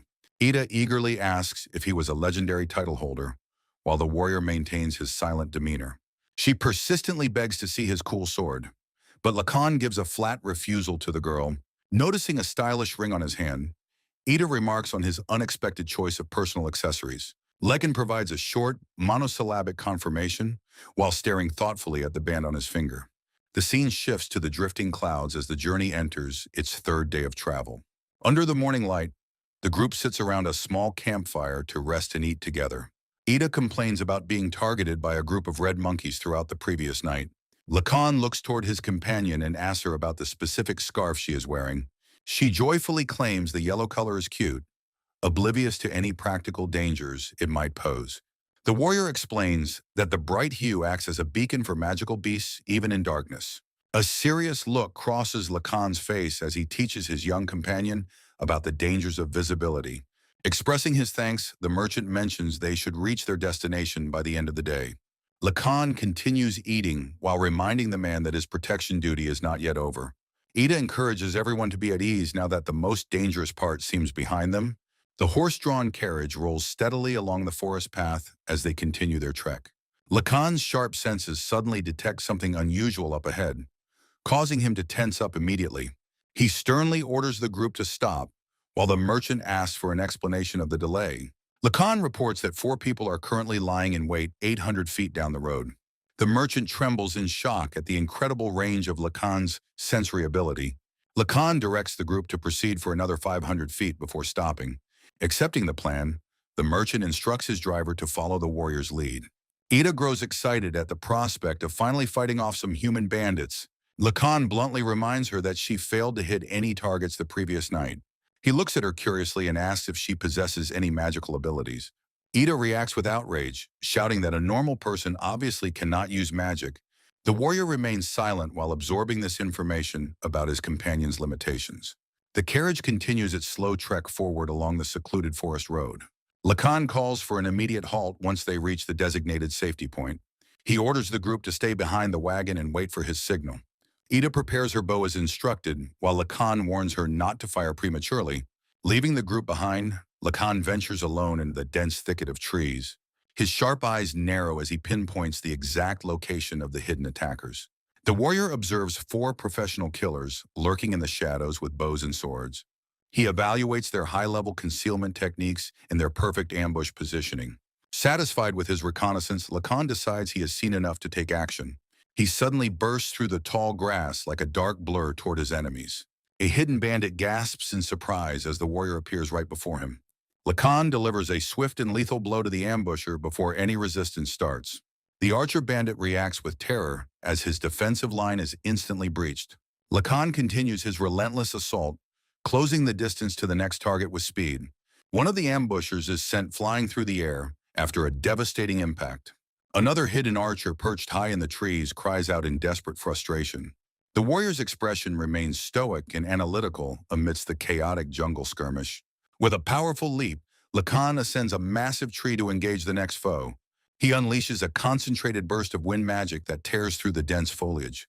The tree-bound sniper is caught completely off guard by the sudden vacuum of force. Lacan strikes down the second assassin before the man can register the movement. Standing over a fallen enemy, the warrior notes that only one ambusher remains nearby.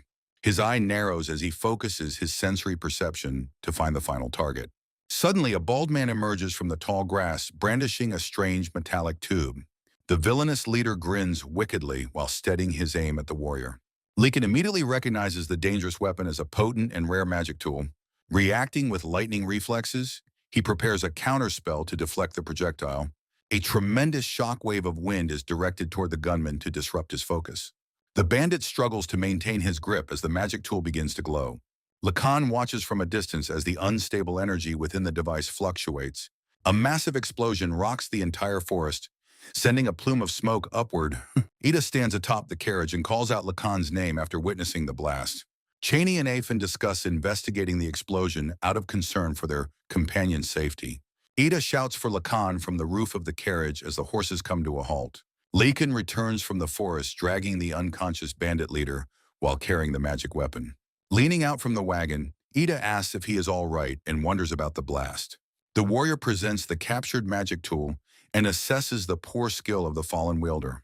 He looks back at Cheney to ask if they should bother interrogating the captured prisoner. The merchants agree that it is better to move on quickly and let the bandits be. Lacan produces an adventurer's badge he found on the attackers, much to everyone's shock. Ida is appalled that people claiming to be adventurers would behave like common bandits. Cheney suggests that the items were probably stolen from victims rather than belonging to the thieves. Looking at the badge, the warrior wonders what value such a tainted object could possibly hold. The group decides to depart immediately, and the carriage wheels begin to churn the earth. Ida spots a landmark on the horizon and calls out with excitement to the others. The town of Valker finally becomes visible across the vast plains as the sun begins setting. From above, the carriage is seen navigating the path toward the distant walls of the city. Ivan mentions his dry throat and steers the horses off the road for a brief rest. They decide to stop at a riverbed to wash themselves before entering the town gates. Ida uses the cool river water to wash the dust and sweat from her face. She exclaims with joy at being refreshed while Lacan quietly observes the surroundings from the bank. The merchant stands by the team of horses while watching his companions rest near the stream. Ivan calls out to Cheney, asking the merchant to step down from the carriage. Cheney looks down at the precious wooden box in his lap, hesitating to leave it. Clutching the container tightly, the merchant decides to stay put rather than venture out. The old coachman watches Cheney from a distance, noting his passenger's refusal to move. Ivan chuckles at the merchant's extreme caution while scratching his head. With a resigned expression, the old man decides that things must proceed as they are. He suddenly raises his hand and casts a powerful sleep spell toward his companions. Lacan and Ida immediately fall limp and tumble into the shallow riverbed. Cheney stares with wide-eyed terror as he realizes his bodyguards have been incapacitated. Afin turns back to the wagon and casually confirms he forced the others into slumber. He looks down at the unconscious pair, stating they will not wake for quite some time. The coachman draws a strange mechanical device and levels it at the trembling merchant. The bandit leader suddenly rises behind Cheney, accusing the coachman of a betrayal. Ivan explains that he intentionally kept his magical prowess a secret from everyone. Confused and sweating, Cheney wonders why a mage would ever stoop to being a driver. The old man scoffs at the notion of working a simple job for mere money. Cheney pieces together the truth about Afin's long-term infiltration and hidden employer. Shedding his facade, the man reveals his true identity as the notorious Maracas. The merchant recoils in horror, remembering a cold-blooded criminal who was supposedly executed. Maracas smiles wickedly and dismisses the story of his death as a simple farce. Sweat beads on Cheney's face as he identifies Zach Zykars as the mastermind. Maracas prepares to execute the merchant. Claiming he has revealed too much, he tightens his grip on the mechanical weapon to finish the job quickly. Cheney looks on with a calm expression of surrender while mentioning Lacan's name. The assassin's eyes widen in sheer shock as a presence appears behind him. A sudden blinding flash of steel slices through the air with lethal precision. Maracas's severed arm falls to the dirt, still clutching the mechanical device. He collapses to his knees while clutching the bloody stump of his limb. The criminal growls in frustration, demanding to know why his sleep magic failed. Lekin stands completely unaffected with his blade held in a relaxed stance. He delivers a swift and final strike that silences the notorious murderer forever. The warrior coldly refuses to explain how he resisted the powerful enchantment. Cheney watches as Lacan looks down at the defeated man's lifeless body. The journey eventually leads the group to the bustling city of Valker. They find safety within a large, well-constructed building used for lodging. Lekin rouses from a deep sleep and sits up in his quiet room. He rubs his neck while reflecting on the comfort of a real bed. The swordsman steps out into the hallway to begin his new day. Ida spots him from the dining area and waves a cheerful greeting. She enthusiastically invites her companion to join her for a hot breakfast. Lacan remains silent with a heavy, thoughtful gaze fixed on nothing. Ida loudly protests his icy demeanor, insisting they are true comrades. He dismissively retorts by asking what she actually did during the mission. A worker approaches the table to inquire about more breakfast orders. A hearty plate of bread and eggs is presented for the travelers. The swordsman digs into his food with focused, quiet intensity. He finds the flavor excellent, even if the amount is slightly lacking. The pair raises their hands to request extra helpings from the staff. Narration explains that Cheney surrendered the assassin to the city guards. The merchant eventually pulls up to the building in a formal carriage. He expresses deep gratitude for their help in reclaiming his trade status. Lacan waves off any explanation regarding the specifics of the deal. Ida suddenly notices that Lacan is no longer wearing a certain ring. The warrior grumbles internally about her noticing such unnecessary things. A flashback reveals the ring's magical properties that countered the sleep spell. Cheney reaches for his coin purse to begin paying out their rewards. Ida gasps in disbelief upon hearing the small sum offered to her. She yells at the merchant for decreasing the previously agreed-upon amount. The man maintains his composure while asking to see her adventurer medal. She aggressively brandishes her medal tag to confirm her professional status. Cheney inspects the adventurer tag, focusing on the name engraved upon the medal. His fingers trace the detailed inscriptions that reveal her supposed professional history. He questions if her real name is Edidel, prompting her to nervously confirm it. The merchant notes that the name sounds more appropriate for a young boy.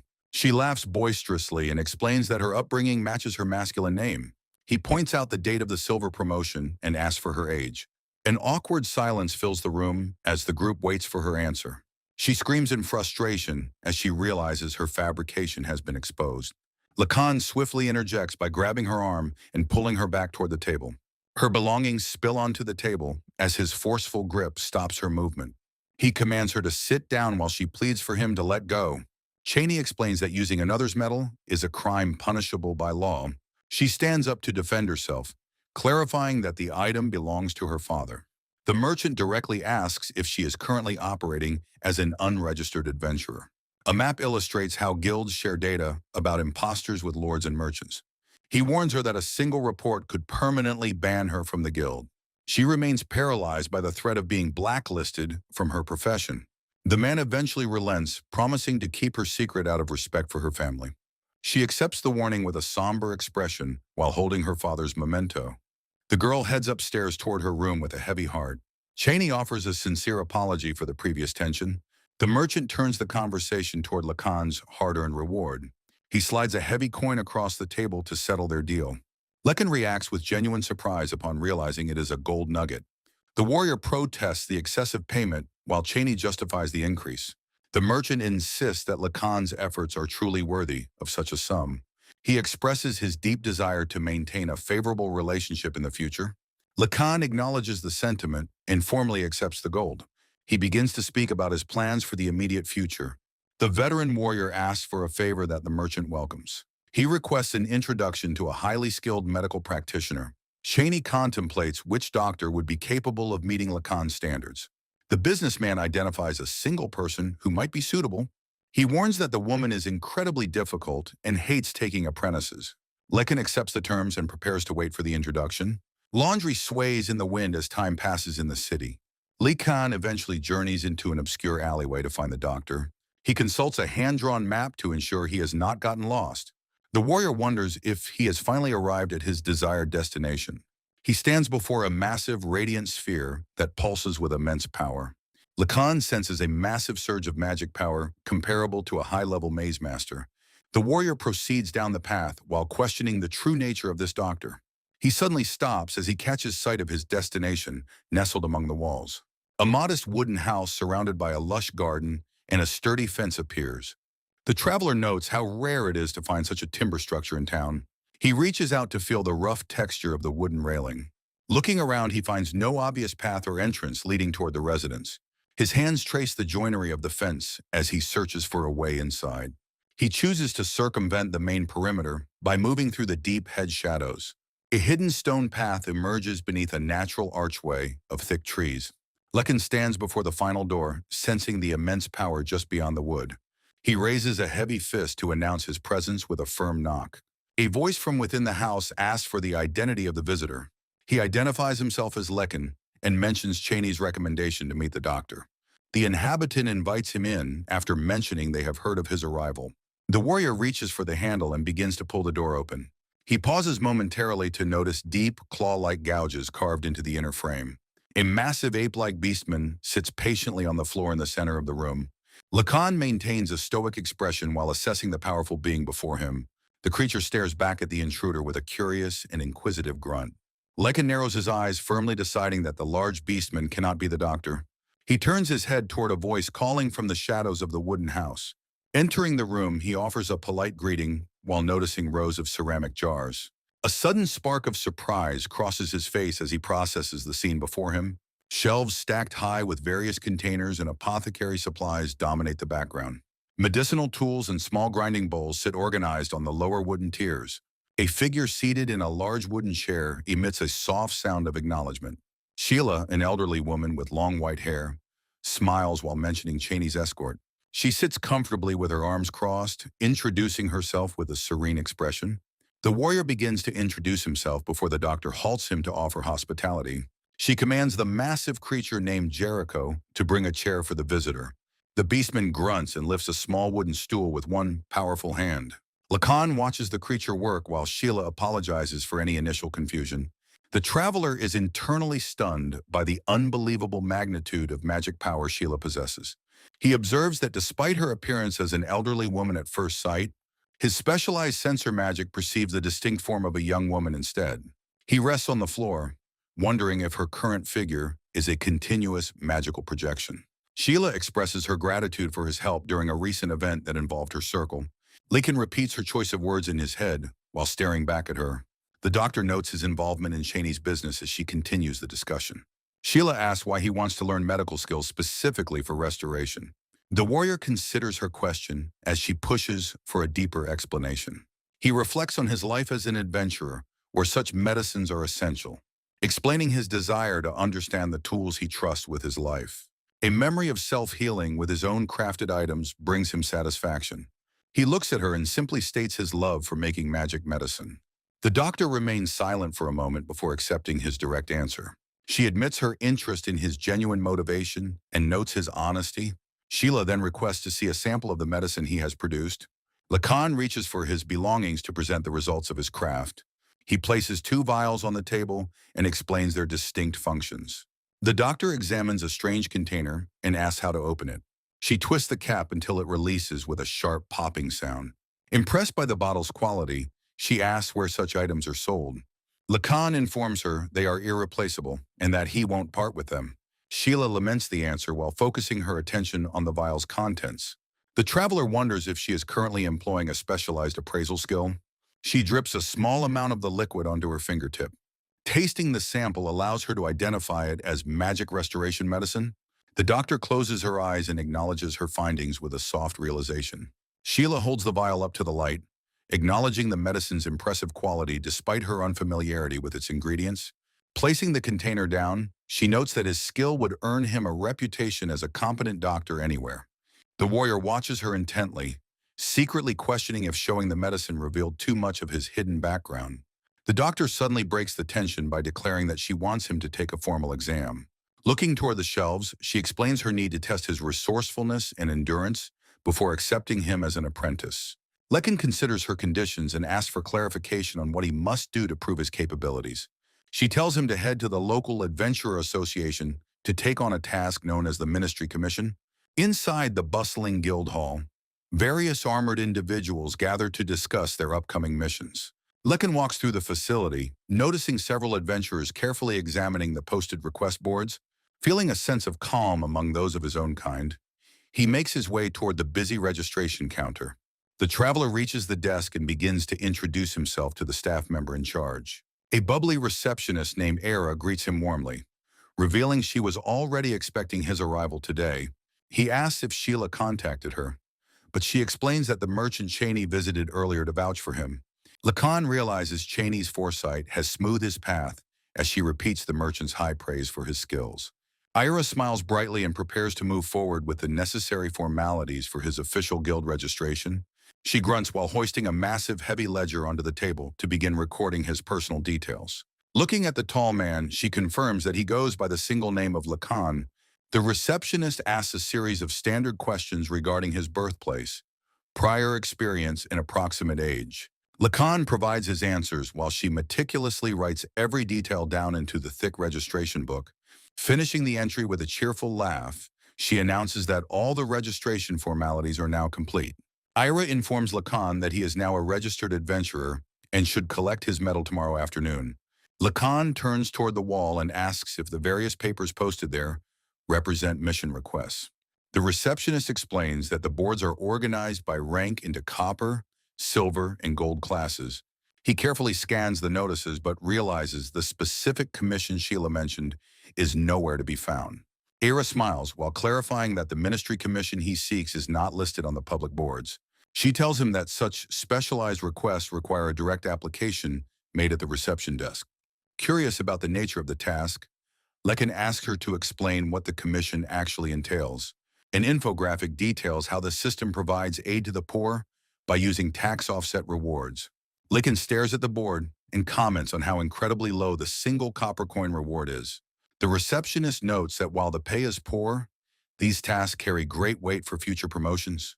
He considers the information and recognizes this as an efficient shortcut to achieving silver class rank. Requesting the commission for his return the next day, Lacan receives an enthusiastic salute from Era. The warrior stands before an enormous pile of jagged stone blocks that clutter the entire courtyard. He stares at the massive rubble with a grim expression, processing the magnitude of the manual labor. An elderly man approaches the traveler and bows deeply while offering a sincere, sweat-drenched apology. Ira's instructions echo in his mind, warning that failing to finish today will lower his rating. Lacan gazes up at the towering monoliths and doubts any normal human could complete this task. He turns to the old man and asks for an explanation regarding how the mess occurred. The man describes selling his home for his daughter's wedding and buying this cheap, debris-filled lot. He reveals that an earthquake years ago caused a stonemason's messy piles to collapse here. The old man laments how he lacks the funds to clear the rocks destroying his home. He reveals he was forced to build a makeshift roof within the debris to survive. Lincoln peers down at the pathetic shelter while the man continues his story of misery. The elderly resident sighs over his 12 failed attempts to get help through official aid. Staying silent, Lacan gazes downward as he considers the sheer difficulty of the man's problem. He realizes that moving these stones normally requires both a mason and a magic user's task. The warrior looks over the cramped crevice that has served as the man's only shelter. Making a sudden decision, Lacan prepares his body by cracking his knuckles with a sharp sound. He rolls up his sleeves and firmly announces that he will take on the task. The old man stares up in shock as the mercenary moves toward the rubble in action. Approaching a giant block of stone, Lacan positions himself to lift the heavy monolith. He dismisses the man's warnings about the weight and orders him to move back. Gritting his teeth, the mercenary groans as he begins to apply immense physical pressure. His arm muscles bulge and strain against the weight of the enormous stone slab's strain. The earth trembles as the base of the massive rock finally leaves the loose soil. With a tremendous effort, Lekin successfully lifts the entire slab high into the air. He continues to struggle against the gravity of the block with visible physical effort. His heavy boot sinks into the soil as he stabilizes his balance for better leverage. The elderly man watches with his mouth agape as Lacan demonstrates his impossible strength. The warrior walks off with the crushing burden, performing a miracle for a single large copper coin. Sheila explains that Lacan will pass his training only when she deems his efforts sufficient. Accepting the challenge, Lacan returns to the task of clearing the massive stone debris. The mercenary strains with all his might against a giant block while gritting his teeth. The elderly homeowner watches in pure astonishment as the impossible labor continues before him. Having stacked the blocks into a perfect wall, Lincoln finally completes the tidying work. The man realizes his livelihood is restored now that the fields and house are clear. Catching his breath, the exhausted warrior stands drenched in sweat from the grueling physical exertion. Overcome with emotion, the old man breaks into tears of gratitude for the stranger's help. The warrior looks down at his rough hands, which are now covered in fresh scars. Lacan approaches the man and simply requests a single copper coin promised for the job. Receiving his meager payment, the stoic fighter puts his clothes back on to depart. Back in the town, a metal sign hangs outside the building where Lacan seeks work. The guild receptionist notes that the simple manual labor task took him 4 full days. She looks down with a soft expression while processing the completion of his humble request. Staying silent as usual, Lacan waits patiently for the next task to be assigned. The mercenary finally speaks up and asks the clerk for his next official request. Lacan stares back at the receptionist in total disbelief after hearing his next objective. He flatly refuses the assignment and asks the clerk to provide a different request. The woman reveals a secret scroll that Sheila insisted be given to him personally. With a nervous smile, she explains his new job is playing with orphanage children. Lacan stares intensely at the clerk while contemplating the bizarre concept of being ordered to play. Although he is a master of combat, the warrior feels completely out of his depth with children. Asking to postpone the task, he learns from the receptionist that the request is always available. The mercenary finally agrees to fulfill the mission tomorrow before turning away from the counter. Receiving a polite farewell from the staff, Lacan prepares to head back to his lodgings for rest. Seeking solitude in the woods, the warrior walks through the dense trees to clear his head. Suddenly, a massive furry limb lunges out from the shadows to strike at the unsuspecting mercenary. Blood sprays through the air as the beast's aggressive attack meets a swift and violent counter. Drawing his blade with lethal precision, Lacan delivers a finishing blow to the giant one-eyed monster. Standing amidst the settling dust, the exhausted fighter takes a moment to recover his heavy breath. He eventually crouches down in the middle of the quiet clearing to reflect on his situation. A deep longing for the familiarity of a dungeon maze fills the silent warrior's troubled mind. Snapping out of his reverie, Lacan remembers an important detail regarding his training and life's purpose. He envisions himself walking through a stone labyrinth where he spent most of his existence. Hoping to find some answers, the stoic man remains seated on the grass while lost in thought. High above the forest canopy, a single bird glides across the vast and cloudy white sky. Eventually, Lacan arrives at the entrance of the church orphanage to begin his unusual official request. The small children gaze upward with looks of pure terror at the scarred and intimidating stranger. Looming over the group like a dark shadow, the mercenary radiates an aura of overwhelming physical power. The nun kindly asks him to introduce himself while the orphans wait in fearful and stunned silence. Lacan attempts a friendly introduction, but his scarred face twists into a terrifyingly menacing grin. Seeing the intimidating man, the children freeze in place with expressions of pure horror. A young boy immediately breaks into loud hysterical sobs from the sheer fright. As the nun points out his unintended effect, the stoic warrior stands in awkward silence. Undeterred by the initial disaster, he turns away while claiming to have a secret plan. A small circular token rests alone upon a stark white surface. Later at the guild, the receptionist beams while sharing news of the orphanage's delight. The mercenary calmly slides a coin across the counter to conclude the official business. Baffled by his success, the clerk asks for an explanation of his unexpected methods. Lacan begins to recount his observations of magical beasts in a dense jungle labyrinth. He describes how predatory monkeys would playfully toss around the severed heads of their prey. Drawing from this gruesome sight, he provided the children with an ivy-woven ball. The receptionist stares back with a look of total bewilderment at his bizarre reasoning. She points out that while boys might enjoy sports, the girls likely needed something else. Undaunted, the warrior mentions yet another lesson learned from a coastal maze. He explains that he gave flowers to the girls after watching crab monsters decorate their shells. Sitting with crossed arms, the man reflects on how his dungeon survival skills finally paid off. He even allowed the orphans to climb all over him like small, happy creatures. However, the exhausted fighter admits he is poorly suited for such social tasks. Just as he finishes, the clerk speaks up to mention one more detail about the request. The guild receptionist delivers a message from Sheila, stating that Lacan has passed his exam. The warrior considers the news anticlimactic after preparing himself for several more days of work. Accepting the result with a simple goodbye, he turns and begins walking away. The clerk quickly calls out to him and begs for a moment of his time. She explains that a specific and unusual request has just arrived for him to consider. The woman emphasizes that the task is strange enough to require a highly skilled professional. Lacan pauses to listen in silence as he evaluates the potential of this new job. He eventually prompts her to explain the details, receiving a jubilant thank you in return. The scene shifts to the fortified perimeter of Lumoy village located in a mountainous region. A local man named Donnie works hard while carrying heavy buckets of food past wooden structures. Lekin approaches the laborer and correctly identifies him to begin the official meeting. Looking over his shoulder, the villager asks if the stranger has come from the association. The mercenary introduces himself simply while standing beneath the shade of a large tree. Donnie confirms the job involves taking a resident gibbon for a supervised walk through the area. Sensing something in the branches, Lacan asks if the magical beast is currently hiding above them. The villager is surprised by the discovery and shouts for the creature to come down immediately. A large shadow falls over the group as a massive primate begins its descent from the leaves. The great beast known as Paleto hangs from the branches while letting out a distinct vocalization. Standing proudly by the animal, the man commands the gibbon to properly greet their new guest. The creature responds by bringing its palms together in a display of remarkable intelligence and respect. Lycan silently observes the massive primate, comparing its impressive build and speed to the monkey at Sheila's home. Leaning in close, the villager whispers something private directly into the large creature's ear. Glowing magical rings emit from the man's mouth as he uses an enchanted command to influence the animal. Crossing his arms, the mercenary realizes the beast's behavior is being managed through direct magical manipulation.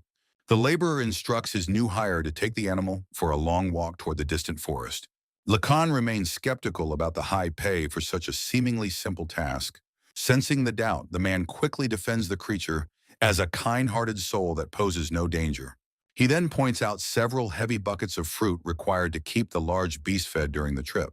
The villager explains that carrying such a heavy load while traveling makes the job much more difficult. While listening, Lekin secretly considers using his storage magic to lighten the burden once they are out of sight. The man falls into a brief, contemplative silence as he prepares to hand over the creature. Placing a reassuring hand on the animal's fur, he asks the mercenary to let the beast act freely. Starting the journey, the warrior follows the giant primate across a vast field toward the mountains. The environment shifts as the pair eventually reaches the dense foliage at the edge of the woods. Finding a quiet spot among the tall trees, Lacan takes a seat on a mossy rock to rest. His sharp eyes focus on the animal as he begins to notice a strange pattern in its behavior. The primate starts turning in circles and pacing aimlessly, prompting the mercenary to question its intent. Continuing its odd display, the beast hoots softly while moving through the thick brush between white bark trees. A close-up of the creature's face reveals a sense of intense concentration, despite its repetitive movements. Lekin watches intently, noting that the animal has been repeating this bizarre sequence for quite a while. Lacan observes the animal's hesitation to enter the forest depths. The primate hoots softly while looking around with a confused expression. Deciding that no progress is being made, the warrior stands up to intervene. He casts a menacing shadow over the beast, his eyes gleaming with an intimidating intensity. Overwhelmed by pure terror, the creature's eyes bulge as it lets out a panicked cry. The animal immediately cowers on the dirt path, shielding its head with its arms. Observing the submissive posture, Lacan concludes that the creature is now incapable of disobedience. His gaze shifts toward the massive supply of fruit intended to last the entire trip. He considers the suspiciously high reward offered for such a seemingly simple task. Looking back at the primate, he ponders its reputation as an unruly magical beast. A subtle smirk plays on his lips as the pieces of the puzzle finally click into place. The sun begins to dip below the mountain peaks, casting long shadows over the trees. Returning to the village, the pair walks through the main wooden gates together. The employer fumbles a wooden bucket in shock, watching them arrive much sooner than anticipated. Sweat beads on the man's forehead as he stares at the mercenary with wide, fearful eyes. Approaching the villager, Lekin bluntly declares the job finished and demands his payment. The man becomes visibly agitated, stammering that he cannot possibly hand over the reward yet. Waving his hands dismissively, he insists that the walk must be repeated again tomorrow. The warrior lowers his head, contemplating the true motive behind these specific instructions. He asks if the refusal is because the creature was supposed to run away during the trip. The employer recoils in disbelief upon realizing that Lacan has correctly deduced the hidden motive for the mission. He stares at the gibbon with a mix of guilt and confusion, wondering how the creature returned. The man is absolutely stunned that the beast submitted to a total stranger without a magical whip. Lacan looks back on the journey, acknowledging that the task would have been impossible if Paleto truly fled. A memory of the primate shows it looking distressed while internally struggling against its owner's secret command. The warrior points out that the creature's hesitation was the only reason they arrived back together safely. Turning his intense gaze toward the man, Lekin questions the purpose of such a poorly planned farce. The employer hangs his head low, admitting through his sorrow that he simply cannot bear to lose Polito. He describes a history where wealthy lords kept specifically bred beasts from the neighboring villages as status symbols. The man explains that these lords once forced the different species to fight to determine their value. A historical illustration depicts a grand arena where villages presented their strongest magical beasts for decennial contests. He notes that the timber wolves won so often that the tradition was eventually replaced by custom. The story continues with the feudal lord becoming captivated by Polito's magnificent form during a recent inspection.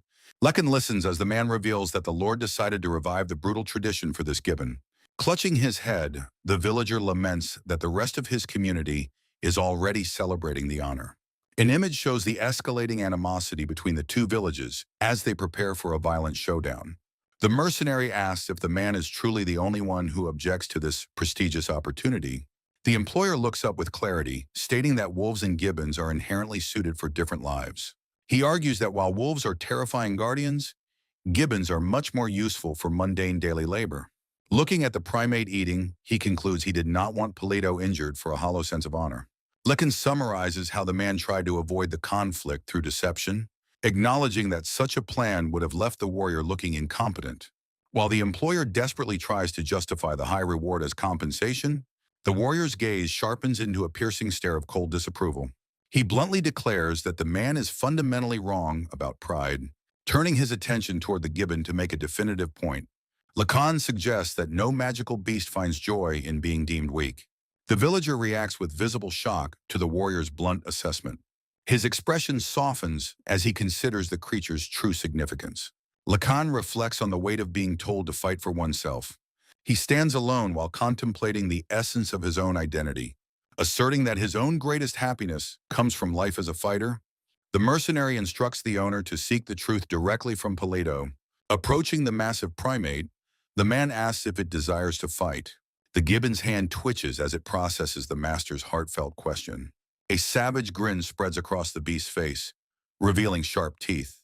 Polito erupts into a thunderous roar while raising its arms in defiance. The owner and a companion watch the display of strength with astonishment. Clutching the bars of its enclosure, the primate radiates immense power. Lacan concludes that magical beasts are, at their core, the ultimate fighters. Lekin advises the employer to send a request to the association, leaving the man stunned by the mention of battle training. While the warrior decisively takes on the task of the beast, the sun begins to set behind the high stone walls. Tea is poured as the group gathers for a calm debriefing. Lacan explains that he spent 10 days training the creature. Sitting at the table, he admits to missing the final match. The old woman listens while enjoying a warm cup of tea. She recounts how Donnie's victory led to a new guardian assignment. The warrior listens intently while considering the perspective of the opponents. His mentor notes that the losers felt humiliated by the win. A handshake seals a pact for a rematch a decade away. Lacan reflects on the doctor's vast and impressive social connections. He turns to the elderly woman to ask about his apprenticeship. A faint smile appears on the mentor's face in response. She formally accepts him as her new tough-looking apprentice. Bowing before the jars of herbs, he pledges his commitment. The elder suddenly announces that they are heading out immediately. Standing in her workshop, she prepares for a herb-gathering expedition. She looks out at the fields, noting the region's medicinal richness. Lekin asks for the departure time and is told they are leaving immediately. A lone figure walks down a winding dirt path toward the distant mountains. Arriving at the edge of a quiet lake, Lacan reflects on the unexpected meeting spot. He stands at the riverbed, where the true identity of a mysterious figure was once revealed. Suspicion clouds his face as he wonders if the location choice was deliberate. A heavy boot treads firmly onto the soil while the warrior follows behind. A young woman in traveling robes stands tall amidst the lush greenery. Dust kicks up from the ground as the trek continues deeper into the wilderness. The traveler stops to lean over, searching the ground for rare medicinal plants. She pauses to catch her breath, wiping sweat from her forehead after the exertion. Approaching from behind, Lacan addresses her as his master and asks for their destination. She turns around in shock, realizing that he has seen through her disguise. The mentor reveals that her true form has been visible to him since they first met. Lekin speaks her name quietly as he gazes at her youthful appearance. She realizes his ability to perceive through magic and notes his specialized sight. The warrior questions the nature of the special eye he possesses. Waving her hand dismissively, she tells him not to worry about the details. She explains that she prefers this more convenient form whenever she travels outside. Beckoning him forward, she commands him to follow her lead across the field. The agile master dashes through the woods to begin their herb-gathering mission. A blur of movement kicks up dust as the master begins her sprint. She glides effortlessly through the tall grass, while Lacan struggles to maintain the pace. Gritting his teeth, the warrior stares ahead with intense focus and growing exhaustion. The master's speed continues to increase as she disappears into the distance. Determined not to lose her, Lacan pushes his body to its absolute limit. They traverse a wide plain with the mountains looming far off in the horizon. Her light footsteps barely touch the ground as she maintains her incredible velocity. The gap between the two travelers widens despite the warrior's desperate efforts. His heavy boots thud against the earth with every powerful stride he takes. The pair eventually reaches a lush forest where the master stops to observe the foliage. Lincoln finally arrives at the destination, leaning forward and gasping for air. She casually commends his ability to keep up with her relentless pace. Resting his hands on his knees, he marvels at the woman's unnatural physical prowess. The mentor admits that she used magic to enhance her speed and stamina. She brings up a previous trial involving heavy garden stones to compare their strength. Reaching into her bag, she asks why he never purchased any restorative supplies. She drops several small dark medicinal spheres into his open palm. The master explains that these items are specifically designed to restore a traveler's stamina. Lacan stares at the small medicine balls with a look of stunned realization. She stands with her hands on her hips, surprised by his lack of knowledge. Declaring her intent to teach him common sense, the master confirms Lacan's secret identity. The mentor stands in the lush forest, questioning her apprentice's lack of fundamental knowledge. A deep shadow falls over Lacan's face as he glares forward with a terrifying intensity. Noting his fierce expression, the woman comments on the appropriateness of such a face toward a master. She mentions how the merchant Cheney had already seen through his disguise and requested this training. Lacan looks away, acknowledging the merchant's cunning nature, for realizing who he truly was. Walking ahead, the master explains that his true essence is not something he can easily hide. While she inspects the undergrowth, Lacan realizes that having no more secrets makes his training simpler. Inside a room lined with rows of jars, they work together at a table to prepare supplies. Gesturing toward the surrounding woods, she identifies the area as a vast treasury of medicinal herbs. The master highlights specific plants, explaining that some lose effectiveness or become poisonous if mishandled. Locking her eyes onto his, she sternly orders him to memorize every detail of her instructions. Both teacher and student crouch in the grass to begin their hands-on study of the local vegetation. Lacan watches closely while his mentor points out the subtle characteristics of a nearby plant. He carefully holds a harvested herb in his gloved hand to examine its roots and leaves. The pair moves further into the forest, leaving the cleared path for more densely wooded terrain. Wispy clouds stretch across the bright sky as the afternoon sun hangs high above the mountains. She explains that the best time to collect these specimens is between nightfall and the coming dawn. Reaching into her belongings, the master offers him a specialized bag containing a spatial storage box. Lacan accepts the lightweight container, confirming that he is already familiar with such magical storage items. Lekin looks down at the specialized bag in his hands, pondering its utility and construction. He asks his master if it is possible to grant such storage powers to living humans in this world. The woman dismisses his question as strange, questioning what a person would attach storage to, if not a container. Maintaining a serious expression, Lacan clarifies that he meant the storage would be located inside the humans themselves. A bright glow suddenly emanates from his torso as he prepares to demonstrate a secret from his original world. Reaching into the light on his chest, Lacan pulls a large, sheathed sword directly out of thin air. He explains that this innate storage ability is a skill granted to those who navigate mazes back home. His master stares in absolute shock, realizing that his entire body functions as a magical storage vessel. Checking the bag again, she asks if his internal capacity could possibly hold hundreds of such containers. Lacan reaches toward the glowing light, admitting he isn't sure of the upper limit but has never reached it. Looking completely bewildered, the mentor warns him never to reveal this incredible secret to anyone else.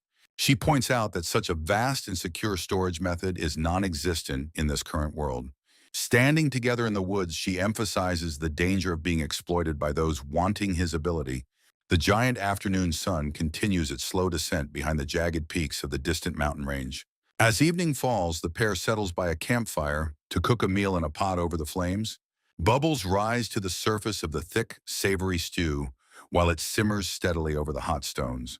The master uses a ladle to serve the hot food into a bowl while maintaining a quiet focus. She expresses her gratitude that Lacan had the foresight to store cooking utensils within his inventory. Looking up from her meal, she observes that the sun has gone down significantly as night approaches. She crosses her fingers in a specific gesture, summoning a floating orb of light to illuminate the dark forest. The woman watches the floating orb of light she summoned with a mere gesture. They sit in silence for a moment, enjoying their stew while the campfire crackles between them. Lacan notes with surprise that she managed to cast the spell without using any verbal chant. She casually explains that the lantern spell is quite easy for anyone with sufficient magical power. Despite his own vast reserves, Lacan admits that he remains unable to replicate the simple light. The master clarifies that in this land, magic is viewed as a granted gift rather than medicine. She emphasizes that even those born with magic must train extensively to actually acquire and use it. Realizing the systems are different, she notes the fundamental contrast between their respective worlds' magical structures. She asks Lacan to explain the process of gaining magical abilities in the world he came from. He describes a system where warriors obtain rare abilities by defeating powerful magical beasts in battle. He explains that adventurers often conquer specific mazes repeatedly to farm for the magic they desire. The mentor compares this to her world, where inherent potential is the most necessary factor for success. They conclude that the average magical power of humans in this current realm is remarkably low. Lekin discovers that only infants born with massive mana reserves are even eligible to learn magic. He learns that a person's success further depends on having a specific aptitude for certain elemental types. Deep in thought, Lacan looks at his hands while contemplating the rigid rules of this world. He suggests that he might be able to bridge the gap through focused training under her guidance. When he asks for her help, she readily agrees to become his master for magical arts too. She decides to begin his first lesson with the lantern spell while they digest their evening meal. The night settles over the quiet woods as the pair begins their first session of magical instruction. The woman encourages Lacan to begin his training as they prepare for his first attempt. Raising his finger, Lacan analyzes the magical structure he was taught while doubting his immediate success. He closes his eyes and focuses his mind on the flow of mana within his body. With a steady breath, he speaks the incantation for the lantern spell to activate his power. A tiny sphere of light suddenly flickers into existence right at the tip of his finger. The unexpected success causes Lacan's eyes to widen as he witnesses the manifestation of the spell. Gazing at the floating orb, he calmly acknowledges that the light has finally appeared. The mentor watches with a smile, genuinely impressed that he mastered the spell on his first try. She suggests that his background has made him naturally adept at perceiving the inner workings of magic.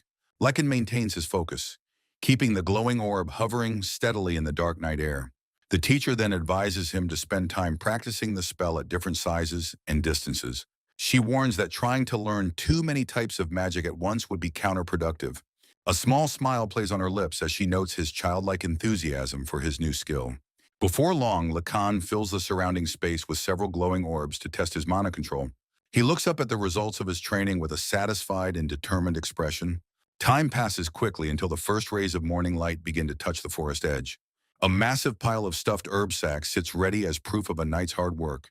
The mentor expresses her disbelief that he managed to collect every single requested herb by dawn.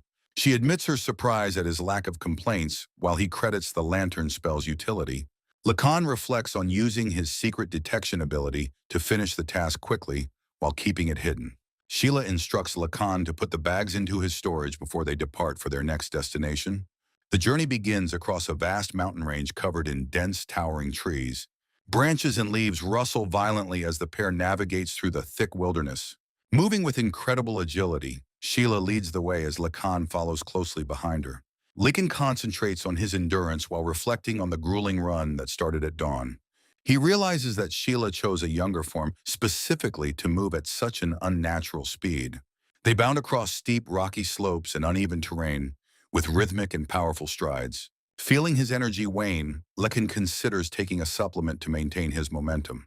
He prepares a stamina-restoring pill, holding it between his teeth for a quick boost. With a sharp gulp, he consumes the medicine to push through his physical limits. A sudden burst of strength courses through his limbs as he accelerates across the mountainside. He mentally notes the impressive efficacy of the potion in revitalizing his tired muscles. His heavy legs feel lighter than before, granting him the stamina to sustain his sprint. However, he detects a subtle shift in how his body reacts to the repeated stimulation. He concludes that the second dose lacks the initial impact of the first dose. His thoughts briefly drift to a powerful jewel he previously handed to Lovi. Recalling the consistent restoration provided by that magical artifact, he compares it to these potions. Pushing aside any lingering doubts or regrets, he focuses entirely on the path ahead. Lacan remains determined to absorb every bit of knowledge and magic his mentor can provide. They eventually reach a jagged cliffside where the next phase of his training is set to begin. They enter a dark, secluded cave hidden deep within the jagged rock formations. Stalactites hang from the ceiling as they venture further into the cold, damp cavern. Sheila begins chipping away at the rocky walls with a small, sturdy pickaxe. A sharp, crystalline fragment eventually breaks loose from the stone under her steady strikes. Examining the translucent stone closely, Sheila notes that its deep color indicates high quality. She explains that these rare gems serve as incredibly versatile catalysts for advanced magical crafts. Noting their heavy weight, she mentions that Lacan's storage ability makes transporting them effortless. The two work in tandem to harvest a substantial pile of crystals onto a cloth. Lacan remains focused on the task, carefully extracting each piece with practiced, deliberate movements. More shards clatter onto the growing heap as they systematically clear the rich mineral vein. Sheila eventually decides they have gathered enough supplies to last for several years of study. She secures a small pouch containing the most valuable specimens they found during the haul. As they prepare to exit the dark tunnels, Lacan offers to provide magical illumination. With a simple gesture of his hand, he invokes a specialized spell to create light. A brilliant orb of pure energy manifests above them, casting a steady glow across the path. Sheila watches the light carefully, impressed by the stability and precision of his magical output. Encouraged by his progress, she suggests skipping the basics to begin more advanced training soon. Lekin listens intently, his gaze sharpening with a renewed sense of purpose and concentration. He takes a firm step forward onto the uneven ground as they begin their ascent. Together they navigate the shadows of the cave, ready to face the next challenge ahead. Lacan and Sheila approach the cave's exit as a figure looms in the distance. A massive bearded man wielding a heavy pickaxe steps out from the shadows. He confrontationally declares that the mine belongs to him alone. Glaring intensely, the miner makes it clear that intruders are not welcome. Sheila and Lacan listen as he claims ownership for the last 5 years. Sheila calmly retorts that she has been using the area for over a century. The man stands confused while Sheila signals for Lacan to hold back. She decides to use this encounter as a live demonstration for her student. Demandingly, the miner raises his tool and calls for their gathered gems. He swings the pickaxe downward with lethal force aimed at the duo. Sheila maintains her composure while raising a single finger to meet the blow.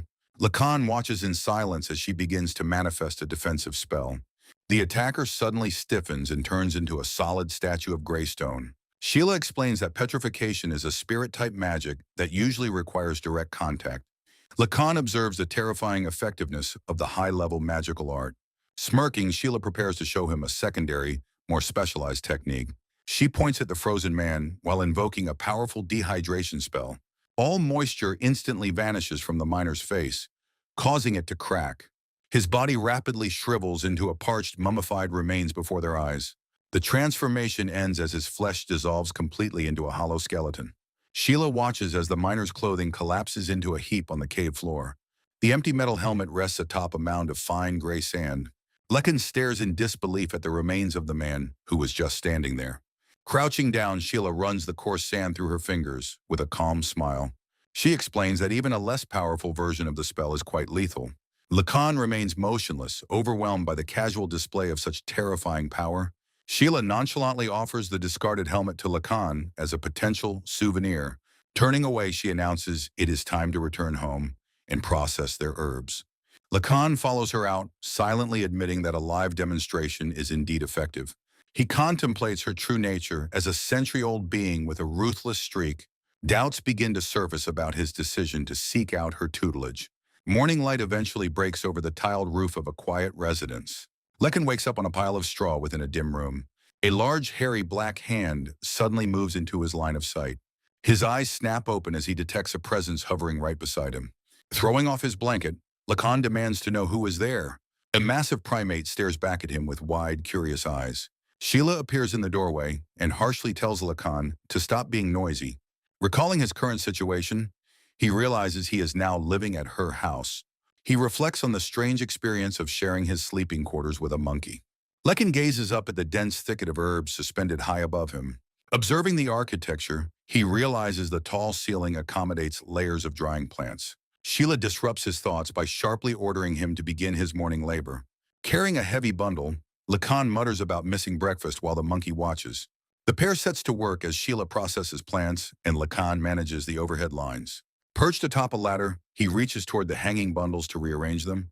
He concentrates his mana to cast a basic spatial spell to move the objects. A bundle of herbs detaches and floats toward his outstretched hand. Lekin skillfully catches the moving plants without losing his balance on the ladder. Intense focus and physical effort cause sweat to bead on his face. Sheila explains that these simple movements are the building blocks of greater magic. She relentlessly assigns him even more tasks involving moss and seed preparation. Bunches of medicinal foliage continue to sway as the workshop hums with activity. Moving to a table, they begin filling large storage jars with harvested seeds. The massive monkey assists by lifting and transporting heavy wooden barrels. Sheila focuses her attention on preparing a small pouch with aromatic ingredients. Time marches on as the light outside changes against the wooden walls. Overcome by the nonstop labor, Lacan finally slumps over the work table. Sheila and her primate assistant look over the rows of completed supplies. She roughly wakes her apprentice to inform him that his training is still ongoing.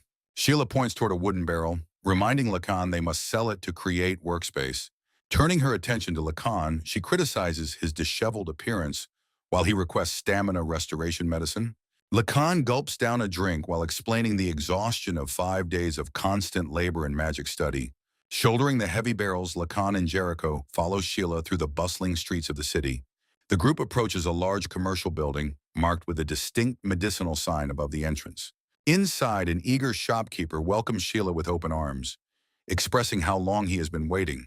Sheila politely declines an offer of tea, insisting on finishing the business quickly due to her exhaustion. Lacan thumps a barrel onto the floor as Sheila presents her specialized beast-warding potpourri to the merchant. She leans in toward Lacan to draw the shopkeeper's attention to her companion. The merchant stands in stunned silence as Sheila formally introduces Lekin as her new apprentice. Providing strict instructions, Sheila tells the staff to let the product dry for a month before sale. The shopkeeper smiles while carefully counting out a payment of gold coins from a small leather pouch. Accepting the bag of currency, Sheila expresses her satisfaction with the fair price for her handiwork. Lekin stares in disbelief at the heavy pouch, shocked that mere herbs could fetch so much gold. The shop employees bow respectfully as the duo prepares to depart for their next destination. Looking up at the clear sky, Sheila announces that they still have 4 more stops to complete. As they walk, Lacan inquires about the potpourri's effect on Jericho, while Sheila explains her transformation magic. Their next stop brings them to a jovial merchant who laughs loudly while greeting the herbalist. At another shop, a woman warmly clasps Sheila's hands to express her deep gratitude for the supplies. A final merchant gives a confident thumbs up while leaning against one of the delivered barrels. Lekin observes as various shopkeepers and staff greet Sheila with profound respect and politeness. Sheila maintains her composure while receiving the admiration of a local merchant. Walking away from the commercial district, the group leaves the bowing staff behind to find some peace. Lacan sighs with exhaustion while asking Sheila if their chores are finally over for the day. Sheila confirms that they can head home now and promises a well-deserved rest for tomorrow. Suddenly remembering their previous conversation, Sheila brings up Lacan's desire to visit a maze. She offers Lekin a 10-day break to pursue his goal. Catching him completely off guard, Lacan bows his head in sincere gratitude, while Sheila explains the drying process for the herbs. Sheila notes that the closest location is Golber Maze, roughly 2 days away at a normal pace. Smirking confidently, Lekin estimates that the journey will take him less than half a day. He strikes a determined pose, exhilarated by the prospect of finally attempting a maze in this world. Walking through the city, Lekin contemplates the need for more information about the Golber maze structure. His thoughts are interrupted when a mysterious figure in the crowd catches his attention. A messenger from a master approaches Lacan in the street to deliver a formal greeting. Lacan identifies the man as a clerk from Cheney's place, who extends a dinner invitation. Considering the offer, Lekin realizes he hasn't had a proper meal in several days. He agrees to attend and asks for the specific location of the meeting.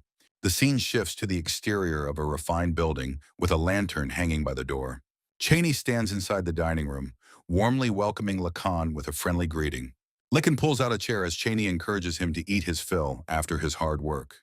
Lacan apologizes for his delayed report and thanks Cheney for helping him join the organization. Responding with a warm smile, Cheney insists he should be the one giving thanks for the success.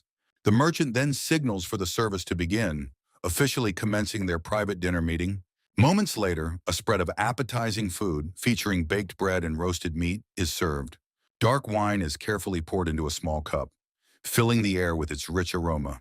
Lekin immediately begins his meal, taking a large bite of the high-quality meat provided. As they eat, the two men agree that the food at this establishment is quite excellent. Cheney eventually pauses to wipe his mouth before shifting the conversation to a more serious subject. He brings up a particular cylindrical magical tool that was once in the possession of a thief. Confirming he has the item in storage, Lekin asks for more details regarding its unique significance. Cheney explains that the tool was crafted by a famous maker who is Sheila's close friend. Furthermore, the merchant reveals the feudal lord originally acquired the piece through the doctor's intervention. He ponders the remaining mystery of why such a prestigious item was found with an assassin. Both agree that showing the tool to Sheila is the best way to uncover its secrets. Cheney then asks if Lacan's homeland had similar weapons, prompting curiosity about the item's mechanical nature.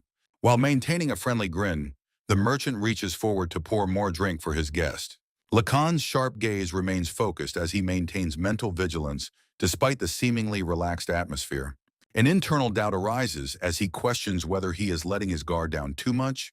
Recalling the merchant's past kindness, Lacan attempts to reconcile the man's helpfulness with his own caution. A balance scale appears as Lacan weighs Cheney's friendly facade against his identity as a merchant. Lacan considers how his secret treasures might change his standing with the merchant. He determines that he must keep his true origins hidden for now. Blaming a slight dizziness on the alcohol, he brushes off Cheney's concerned inquiry. Clearing his head, the warrior decides to ask for information regarding his next destination. He specifically requests details about a place known as the Golber Maze. Cheney warns that his knowledge is limited since he has never personally entered a maze. Despite his lack of experience, the merchant offers to secure a map for the journey. He describes maps that outline floor terrain and the vital locations of stairs. Confused by the terminology, Lacan questions the specific function of these stairs. Cheney explains with surprise that the stairs simply allow passage between different floors. Seeking clarity on the rules, Lekin asks if floor masters must be defeated to advance. The dinner meeting continues as they discuss the intricacies of dungeon exploration. Their long conversation eventually winds down as night falls over the city. Lacan soon arrives at a high vantage point overlooking a massive mountain range. He looks down upon the sprawling city known as the maze capital, Golber. Observing the open entrance, he realizes the town lacks traditional walls or entry taxes. A merchant near the entrance calls out to travelers, advertising cheap potions and medicines. Nearby, a party of adventurers frantically searches for a teammate skilled in long-range combat. Navigating the bustling streets, Lacan notes the stark cultural differences from his old world. He admits to himself that he doesn't mind the noisy atmosphere of this new place. A group of stern, high-ranking knights in ornate armor marches into the busy city. They aggressively shove their way through the crowded market while demanding that the commoners clear a path. Lekin narrows his eyes as he observes the oppressive behavior of these local soldiers from the shadows. Turning back to Cheney, the warrior asks if these armored men possess any genuine combat strength. The merchant wipes sweat from his brow, describing the group as more of a nuisance than a threat. He reveals that these knights are known for harassing and blackmailing successful adventurers out of their loot. A story is told of a noble relative who perished in the maze, leaving behind powerful artifacts. Cheney defines graced items as rare treasures from the maze that command an incredibly high price. He further explains the traditional law stating that dungeon loot belongs solely to the one who finds it. Despite the law, the Earl's Knights recently surrounded a lone swordsman to forcibly seize his valuable find. The merchant laments that the knights manipulated the situation to avoid paying the discoverer a fair value. They even went so far as to restrain legitimate bidders to ensure the Earl's associates won the auction. Lacan watches the knights depart in the present, realizing that the local ruler is a corrupt man. He decides that while he seeks danger in the maze, he wants to avoid petty political squabbles. The warrior takes a detour through a quieter alleyway to stay out of the knight's direct path. A cheerful guard standing by a curtained entrance strikes up a friendly conversation with the passing traveler. Answering the inquiry, Lacan reveals that his long journey began in the distant town of Valker. The guard winks and gives a sign of encouragement, wishing the warrior luck in finding a fortune. Nodding in appreciation, Lacan continues his walk as the guard boisterously laughs behind him. He quietly realizes that even in a city of corruption, some soldiers still maintain an adventurer's spirit. Lacan arrives at the massive, rocky entrance of the mountain maze where crowds of people have gathered. He stands among a group of diverse warriors and explorers while examining the jagged stone walls above. The sheer scale of the cavernous opening and the volume of active adventurers leave a strong impression. He notes that the vibrant turnout of street stalls outside reminds him of the shopping district back in Valker. Despite the rumors of a corrupt ruler, the people here appear remarkably energetic and full of life. Ready to commit this first maze experience to memory, the warrior follows a small group toward the darkness. A local guard suddenly intercepts him and points toward a queue, demanding he wait his turn in line. Lacan pauses and glances back with a silent, intense stare after being redirected to the very back. He finds himself waiting alongside other travelers, reflecting on the novelty of standing in line for a dungeon. The column of adventurers slowly advances through the natural rock corridors that form the entrance level. A subtle, knowing smile crosses his face as he prepares himself for the unknown trials within the depths. Pulling out a map, he confirms his current location on the ground floor and looks for the stairs. He observes that the upper area is occupied only by humans and lacks any immediate magical beasts. Something unusual catches his attention as he focuses his gaze on the individuals walking further ahead. A lone adventurer suddenly begins to dissolve into a pillar of shimmering light and vanishes completely. Lacan watches with a focused expression as more people start to disappear into the air around him. He quickly realizes that while some are vanishing, others are manifesting on the opposite side of the floor. The surrounding travelers remain completely unfazed by the phenomenon, treating the teleportation as a natural event. Curious about the mystery, the warrior determines that he will soon understand the mechanics of this world's mazes. He continues deeper into the shadows toward a distant set of stairs that descend into the earth. Lacan realizes his life sensor cannot penetrate the lower levels of this familiar maze structure. He descends onto the first floor and finds several other adventurers already busy exploring. Moving through the narrow passages, he politely asks the crowded groups of explorers for passage. A nearby party of warriors readies their weapons as a monkey beast appears from a cave. The stoic warrior remains unbothered until a red creature suddenly lunges at him from behind. He reaches for his blade with practiced speed while maintaining a calm and focused demeanor. Spinning around, Lacan delivers a lethal strike that cleaves through the attacking monster mid-air. He stands silently as the carcass of the red beast falls to the rocky floor. A second creature launches itself forward with bared claws in a desperate attempt to strike. The warrior effortlessly cuts down the additional attacker with another precise swing of his sword. Finding the low-level monsters boring, he decides to proceed quickly toward the next level down. He reflects on the monotonous scenery compared to the vibrant mazes of his previous world. Despite the simple cave environment, he admits that this kind of natural maze is refreshing. As he enters the second floor, his heightened senses detect the approach of two magical beasts. A pair of ferocious timber wolves emerge from the shadows and charge directly at the intruder.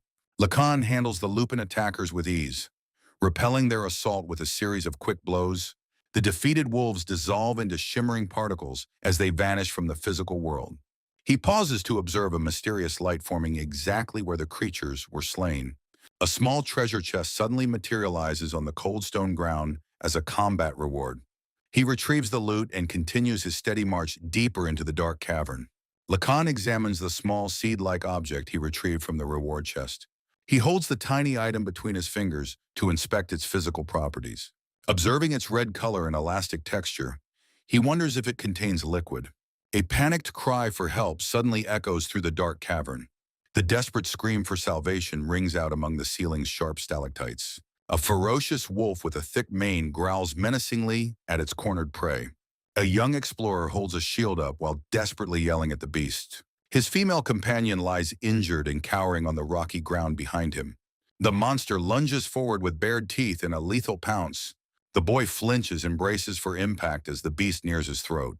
Lacan intervenes with overwhelming force by crushing the wolf under his boot. The warrior's powerful stomp slams the creature into the hard stone floor. Another treasure chest materializes in a burst of light after the monster's death. Lekin pauses to inspect the newly appeared rewards with a thoughtful hum. He opens the container to find an ornate dagger resting on a cushion.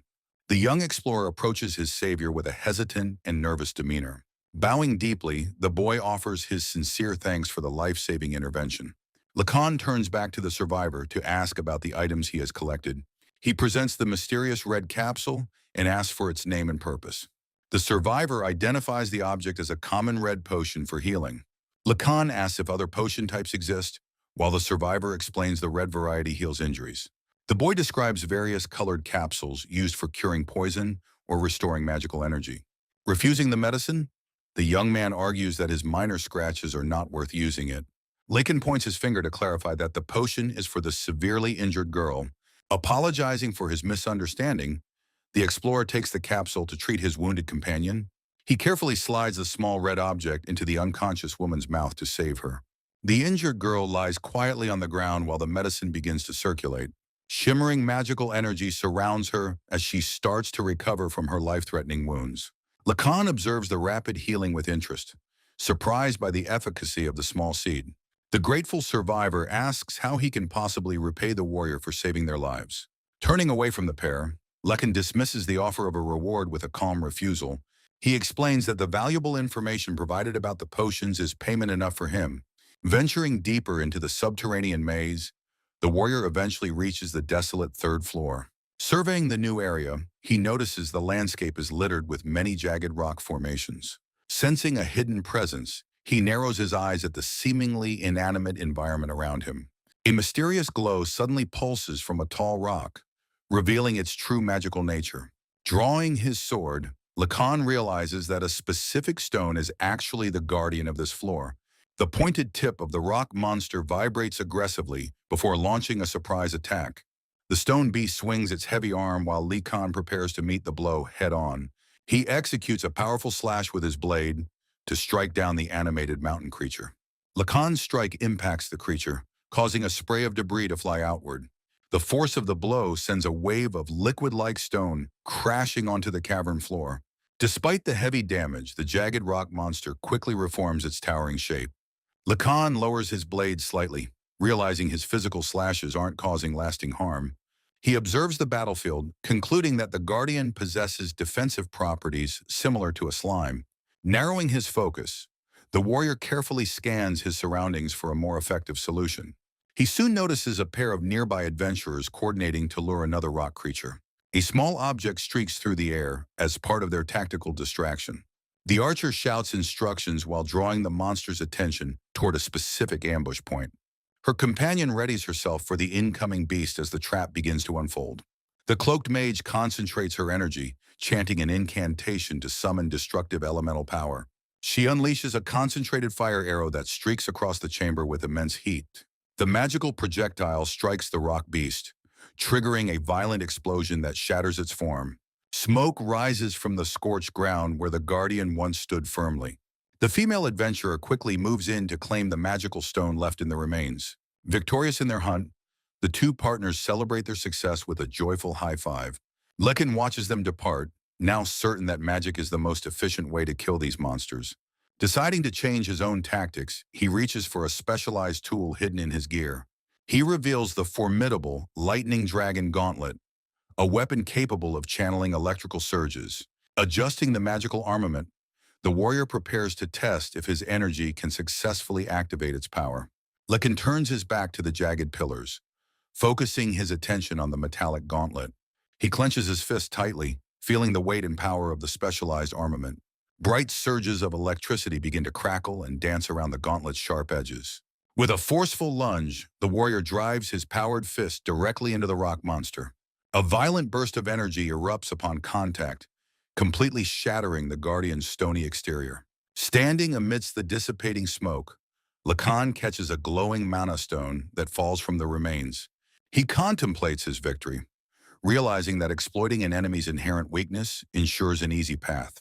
A nearby mage and her companion watch in stunned silence as the warrior displays his strength. Continuing his momentum, Lycan weaves through the cavern while systematically destroying every golem in his way. A confident smile crosses his face as he admits that such dangerous mazes make him feel truly alive. A sudden memory surfaces of a young, starving boy huddled alone against a cold wall. The scene shifts to the dark silhouette of the orphanage where he was once taken in. Children sit in silent rows, enduring an environment defined by exploitation rather than genuine care. A torn sheet hanging from a window reveals the moment he finally decided to escape. The boy collapses onto the frozen ground, exhausted by the relentless hunger and biting winter air. Seeking any form of refuge, the wanderer stumbles upon the dark entrance of a mysterious cave. A pale, eyeless monster suddenly lunges from the shadows, with its massive maw wide open. The beast quickly overpowers the child, pinning him down while preparing to deliver a lethal bite. Despite his overwhelming fear, the boy's eyes sharpen as he spots a weapon on the ground. He thrusts a discarded blade deep into the monster's eye in a final act of survival. The monster's head goes limp as the blade sinks deep into its eye, ending the threat. Gasping for air in the freezing darkness, the boy stands victorious while clutching his newfound weapon. A strange warmth spreads through his chest as he gazes at the glowing light within the cavern. His fear transforms into a grim resolve as he realizes the maze is his only hope. Raising the jagged blade high, he celebrates his first narrow escape from the jaws of death. Through countless battles, he hones his skills and acquires better gear to ensure his continued survival. Despite his distrust of other humans, he finds a brutal sense of purpose within the winding tunnels. He comes to believe that while mazes are harsh, they provide a fair judgment unlike society. Returning to the present, the warrior reaches the entrance to the dungeon's 25th floor. He moves deeper into the shadows, his dark cloak fluttering as he scans for potential enemies. A massive spider with dozens of unsettling eyes screeches as it detects the intruder's presence. The golden orb-weaving monster lunges forward, attempting to trap the warrior in its massive reach. Reacting instantly, Lacan calls upon the power of the wind to bolster his next move. He leaps high into the air, landing firmly upon the furry back of the skittering beast. With a focused strike, he plunges his sword deep into the monster's head to finish the fight. Finally reaching the 26th floor, the exhausted warrior takes a moment to rest and recover. He inspects his blade closely, making sure the metal is still in prime condition for combat. After gathering his rewards, he secures a large sack filled with valuable loot from his victories. Weighing his options, he decides that reaching the 30th floor can wait for another day. He turns away from the deeper tunnels, choosing to head back with his heavy sack of treasures. Lekin walks through a crowded cavern exit, where many other adventurers are seen coming and going. He continues his stride with his heavy sack over his shoulder as several armed men watch him pass. Suddenly, two guards in chainmail and plate armor call out to him with urgency. Lekin pauses and turns back with a questioning look while other bystanders observe the confrontation. The guards surround him and demand that he accompany them to answer some questions. They lead him toward a large stone building with arched windows and guards stationed at the entrance. Walking through the wooden rafters of the interior, Lacan stays calm between his two armored escorts. He realizes he is being taken into the soldiers' station and wonders about the reason for the summons. Passing by a busy counter where goods from the maze are being purchased, he remembers advice about selling loot. One of the guards informs his colleague that he has already called for the captain. A man's armored boots click against the floor as he approaches with an air of authority. A scarred man introducing himself as Doug, the captain of the security unit, greets Lekin politely. Lacan identifies himself by name and remains confused by the captain's reference to a Demon Lord title. Captain Doug dismisses the topic for now and invites Lacan into his private office for a discussion. Before they begin, Lacan mentions his hunger, prompting Doug to order some kebab sticks for both of them.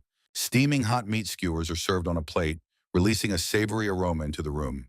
The two men sit across from each other as Doug explains that the food is quite popular locally. Setting a stack of papers down on the table, the captain prepares to address the formal business at hand. Doug looks over a document while mentioning that there have been several complaints regarding Lacan's recent activities. Lekin assures the captain that he never intended to cause trouble as they begin their serious conversation. Lacan listens intently while chewing on a meat skewer as the captain acknowledges his obvious strength.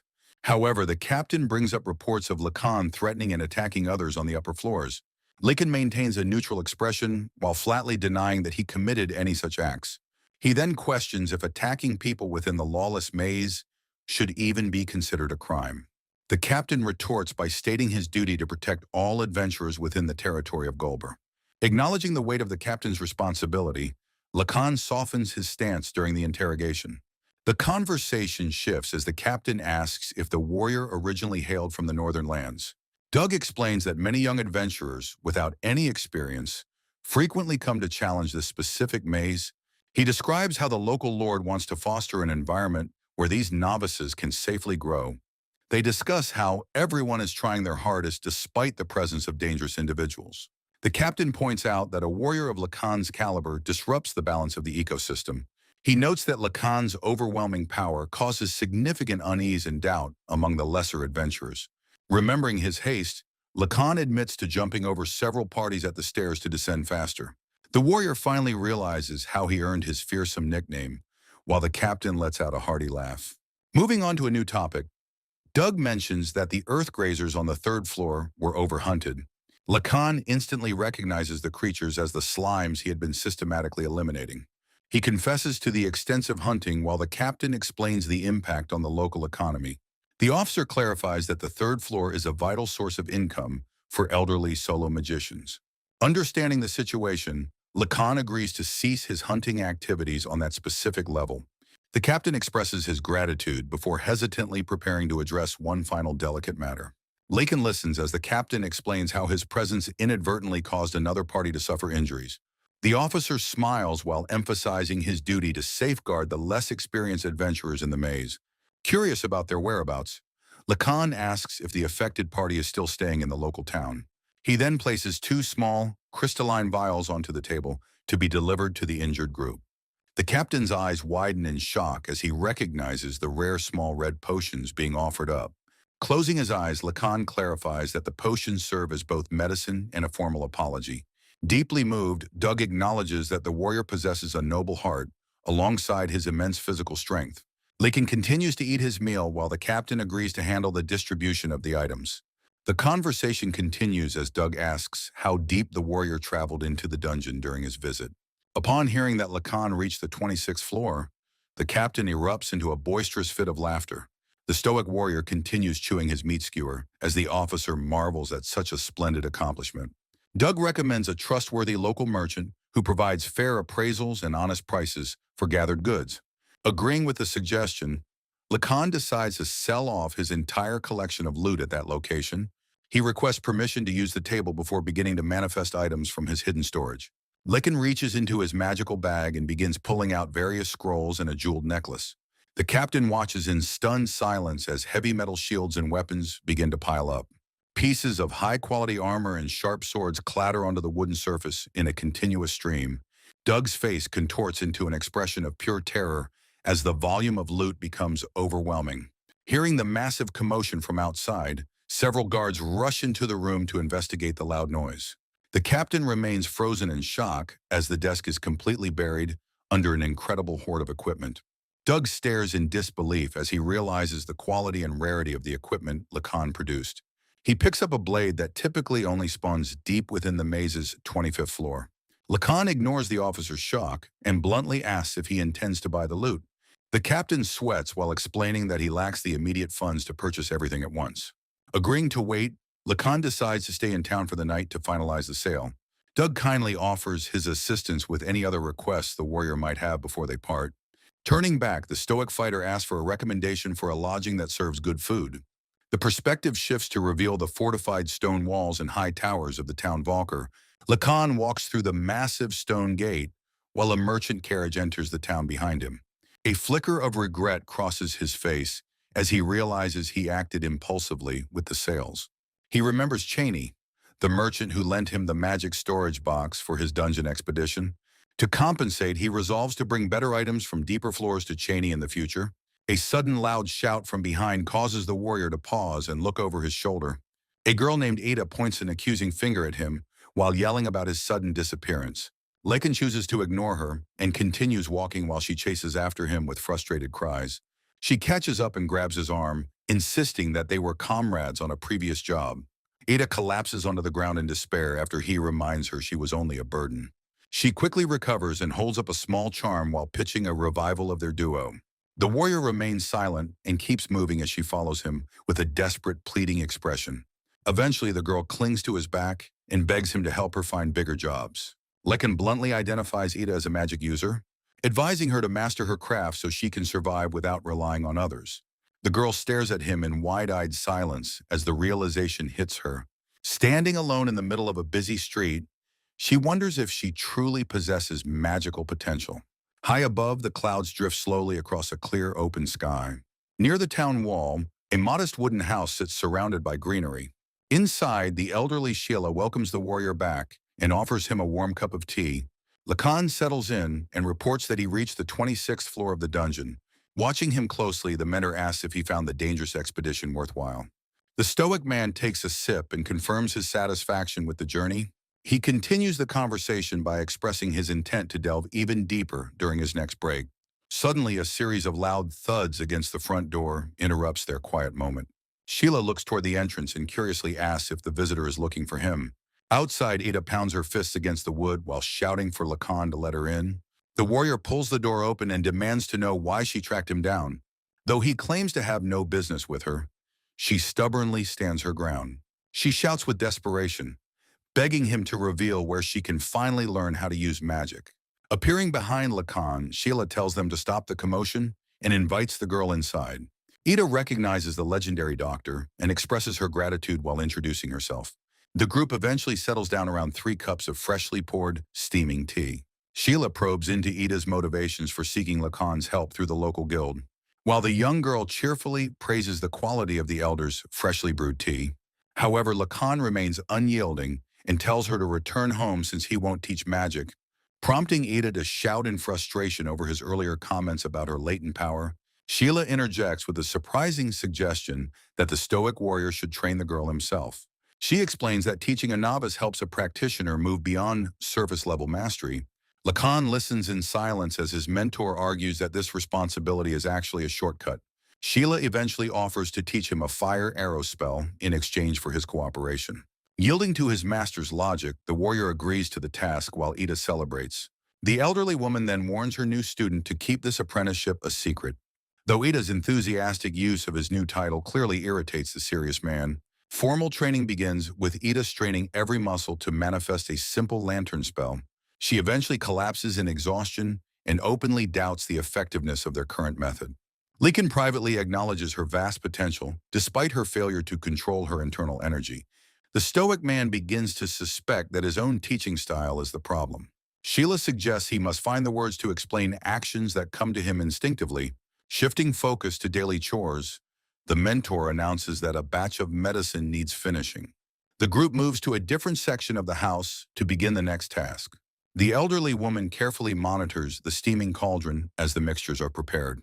Finally, Lacan dons a mask and carefully transfers the liquid into several small storage vials. Several travelers with heavy packs navigate the crowded town streets, while steam rises from a set of freshly poured teacups on the table. Sheila thanks Ida for her hard work, while the group rests from their chores. However, the young girl explains her upcoming ministry commission will keep her away for days. Despite the break, Eda enthusiastically vows to maintain the secrecy of her magic training. Lekin turns to his mentor to ask if their formal sessions are pausing. Then he requests permission to return to the mazes for further exploration. Prompting Ida to flail her arms in a tantrum because she wants to go too, Sheila calmly explains that the girl is currently too inexperienced for such dangerous hunting grounds. She further reminds her student that abandoning an accepted request would ruin her professional reputation. Meanwhile, Lacan expresses his internal relief at avoiding babysitting duties during his trek. The elderly mentor grants him leave to explore since no herbs need harvesting. The warrior then ponders practicing his new fire magic before departing. But Sheila insists that actual combat is the only way to truly master fundamentals. She suddenly turns toward her storage shelves to search for something special. The elderly woman presents a handful of magic restoration pills as a parting gift. Later, the scene shifts to the bustling and sprawling city of Golber. Lacan navigates the busy market stalls while carrying his supplies through the crowd. He carefully selects non-perishable rations to sustain him for a 10-day dungeon run. Finally, the stoic man remains alert as a group of armed strangers watches him from a distance. Lacan finishes buying supplies from a sweating vendor who seems intimidated by his presence. While nearby bystanders whisper nervously about the legendary black-clothed demon lord, the warrior walks away with his heavy sack as the onlookers flinch in surprise. Then an armored soldier warns his companion about a rumor regarding Lacan's petrifying gaze, prompting the traveler to wonder which individual is responsible for spreading such bizarre tales. Suddenly, a voice calls out to him from across the bustling market square, revealing a friendly Doug who catches up to Lacan to request a private conversation. The pair eventually makes their way to the Goldberg Security Unit guardroom, where Doug immediately offers a formal apology for his past rude behavior. He further expresses regret for having previously held Lacan under suspicion, mentioning that he heard accounts of Lacan saving other adventurers with a potion, which leads Lacan to recall a minor encounter he considers to be highly exaggerated. The stoic warrior stands to leave, signaling his desire to begin his dungeon preparations. However, Doug desperately pleads for him to stay because the feudal lord has been notified. Despite the soldier's claims of gratitude for May's goods, Lacan maintains his lack of interest. The situation escalates when a guard announces the arrival of Lord Henjet at the office, forcing Doug to beg for Lacan to stay just to help him save face. Soon after, the scene moves to the rocky entrance of the bustling Golber maze. Lacan joins a crowd of armed adventurers waiting at the mouth of the cavern. Finally, he reflects on his decision to ignore the social invitation in favor of exploration. Lacan reflects on the unpleasantness of Doug's insistence that he sell his maze goods locally. Then he turns away, relieved he won't have to deal with bureaucrats while underground. The warrior enters the cavernous mouth of the maze alongside several other armed explorers. Meanwhile, he recalls the maze structure consisting of 30 floors split into 3 distinct sections. Lacan clenches his fist while resolving to test the new magic Sheila recently taught him. He observes several nearby adventurers using floor transfer points to vanish into pillars of light. Witnessing the teleportation reminds him of the specific mechanics required to activate these magical marks. A memory of Sheila explains that defeating a large beast twice creates a permanent teleportation anchor. The flashback continues with the instruction to visualize the floor while calling out for a transfer. Walking deeper into the cave, Lacan decides to utilize this shortcut only when he returns. He proceeds to descend the levels manually while focusing on the path ahead of him.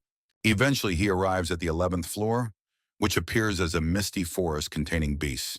A large tusked boar with a curved snout roams the woodland floor between the massive trees. Lacan hides behind a pillar-like trunk to observe the creature before making a decisive move. He suddenly extends his hand and launches a swift fire arrow at the unsuspecting target. The magical projectile strikes the beast back and triggers a violent explosion with a roar. As the creature rolls across the ground, the warrior recognizes his chance to strike again. He raises a single finger and begins kneading his magical power with absolute concentration. Energy swirls intensely around his hand as he prepares a much more powerful magical attack. Finally, he takes aim and prepares to launch a lethal flame spear at his fallen opponent. Lacan releases the magical projectile with a sharp gesture. Then the searing beam of light pierces through the air toward its target. The spell strikes the massive boar with a crushing force that sends the beast tumbling. Standing over the fallen creature, Lacan confirms the spell's success despite some lingering concerns. He practices his finger movements while concluding that the activation speed remains far too slow. As he descends further into the maze, the warrior reaches the 12th floor and its towering trees. Soon a flat albino snake with patterned scales slithers across the rocky floor of the cavern. Lacan aims his finger once more to execute another flame spear at the deadly reptile. The intense heat of the magical strike impacts the snake's thick body with a violent explosion. Immediately, the serpent lunges forward with its mouth agape in a desperate attempt to counterattack. Reacting instantly, Lacan shifts his grip and firmly grasps the hilt of his sheathed blade. He drives his sword downward to pin the creature to the floor before it can strike. Looking down at his work, the warrior admits that while the power is sufficient, the preparation is tedious. He begins to wonder if channeling the magic through his finger is actually limiting his overall output. Moving onward to the 14th floor, he discovers a series of strange mounds on the ground. Suddenly, a massive brown furball emerges and reveals a gaping maw lined with sharp teeth. Lacan tightens his fist and prepares to launch a different variation of his flame magic. He concentrates a swirling mass of energy around his knuckles to increase the casting speed. The warrior thrusts his hand forward and releases a devastating blast directly into the beast's mouth. He charges toward the next enemy while calling out the name of his technique with newfound confidence. The monster's mouth explodes as the magical energy erupts from within. Lacan pauses to evaluate the effectiveness of using his fist for magic. He contemplates a more natural way to discharge power without causing strain. Arriving on the 16th floor, he observes the massive pillars stretching upward. A small-armed tree monster suddenly emerges and looms over the lone warrior. Several spindly branches lash out from the darkness to surround his position. Lekin calmly ignores the reaching limbs while refining his internal magical circulation. He visualizes a smooth flow of energy traveling down to his fingertips. His gaze sharpens with absolute focus as he identifies the perfect opening. Thrusting his palm forward, he invokes the flame spear with a loud cry. A massive pillar of fire incinerates everything in its path with terrifying heat. Lekin smiles after realizing that a palm strike provides the perfect balance. He continues his descent and eventually reaches the entrance to the 21st floor. A colossal creature known as the Wrinkle Man sits motionless before him. The warrior recognizes this massive beast as the requirement for his next objective. He studies the sheer size of the target while planning his next move. Knowing the creature only reacts to attacks, he prepares a devastating opening strike. Lincoln stands ready to unleash the most powerful version of his signature spell. He begins gathering an immense amount of magical power deep within his core. The energy surges upward through his body toward his waiting palm for the final blow. Lacan releases a massive flame spear from his open palm with a fierce cry. An immense pillar of light erupts upward to incinerate anything in its path. The sheer force of the explosion causes the surrounding stone walls to crumble. Heavy debris and shattered rock fall through the air amidst the chaotic aftermath. A thick cloud of dust settles over the remains of the destroyed area. Standing tall amidst the ruins, the warrior begins to feel the weight of exhaustion. He winces in pain as the strain of the spell takes a physical toll. Falling to one knee, he realizes that his magical reserves are completely empty. Lekin quickly retrieves a blue potion and brings it to his lips. He prepares to consume several more bottles to restore his depleted strength. A sudden jolt of intense discomfort causes him to gasp in surprise. The warrior coughs violently while clutching his chest in agony. He realizes his body is actively rejecting the rapid intake of multiple potions. Remembering a better alternative, he reaches for the medicine Sheila provided. He swallows the small pill to stabilize his internal energy flow. Leaning back against a stone wall, he waits for his pulse to steady. He recalls Sheila's mysterious warnings about the true nature of dungeon potions. The warrior considers how these items defy the natural laws of the world. He reflects on the dangerous trade-offs required for such immediate magical effects. Settling into a defensive position, he rests to recover before the next beast arrives. Lacan inspects a glowing monster heart before bringing it to his face. He licks the surface to gauge its potency and magical composition. His expression shifts instantly as he detects a nearby disturbance. The warrior stands up while gripping his sword for an imminent fight. He visualizes 6 separate entities approaching his position from the shadows. A deep vibration shakes the floor as something massive stirs above him. A colossal golem-like creature towers over Lacan from the rear. He observes the monster reviving, even though his own mana is low. Refusing to back down, the warrior prepares to engage with raw strength. The giant swings a massive fist in a wide, destructive arc. Lacan shifts his weight to dodge the incoming mountain of muscle. He delivers a precise counterattack that illuminates the dark hall. Pieces of stone and debris spray outward from the heavy impact. Several armored figures march into the cavern with rhythmic clanking. Lord Tomai Duga introduces himself and his squad of knights. The warrior remains skeptical of the newcomer's sudden arrival and offer. A hooded mage prepares a specialized spell while exchanging knowing glances. The cleric begins a ritualistic chant to honor his deity Vidyam. He lifts his ornate staff to gather light for a holy attack. The mage concentrates his power to bring down divine judgment upon the enemy. Lekin looks on with annoyance as the mage continues a lengthy and unnecessary incantation. He suddenly kicks off the ground to initiate his own decisive strike. The warrior leaps high into the air with a massive hammer gripped in both hands. He delivers a crushing blow that produces a blinding flash against the creature's head. The impact causes the solid stone structure of the monster to begin breaking apart. The mage finally unleashes a bolt of electricity while crying out his spell's name. A magical strike hits the already damaged beast to finish the job. The golem's stone head crumbles away as the structural integrity of the monster fails. Massive boulders rain down to the floor while Lacan stands ready for anything else. The mage pretentiously adjusts his hood as his companions shower him with unearned praise. Lacan rests his hammer on his shoulder while pondering the knight's suspicious arrival. A knight gestures wildly while offering a sack of coins as a reward. The group presents the payment as a token of gratitude for his support. The warrior walks away while grumbling about being labeled as mere backup for their lord. Lacan considers the knight's family connections and decides to avoid any future obligations. He expresses his irritation while the knights continue to celebrate their supposed victory behind him. The scene shifts to the dark and cavernous expanse of the dungeon's 28th floor. A giant landslide monster made of loose earth and rock begins to move. The warrior jumps toward the shifting mass to begin a new life or death struggle. He focuses his keen senses to find the magical core hidden within the earth. Lacan thrusts his hand forward while shouting a command to manifest a flame spear. A massive explosion of magical fire erupts and completely consumes his target. The warrior lands amidst the settling dust and surveys the scorched remains. Moving down to the 29th floor, he is immediately confronted by a hammerhead snake. The massive serpent lunges with an open maw as Lacan grunts from the pressure.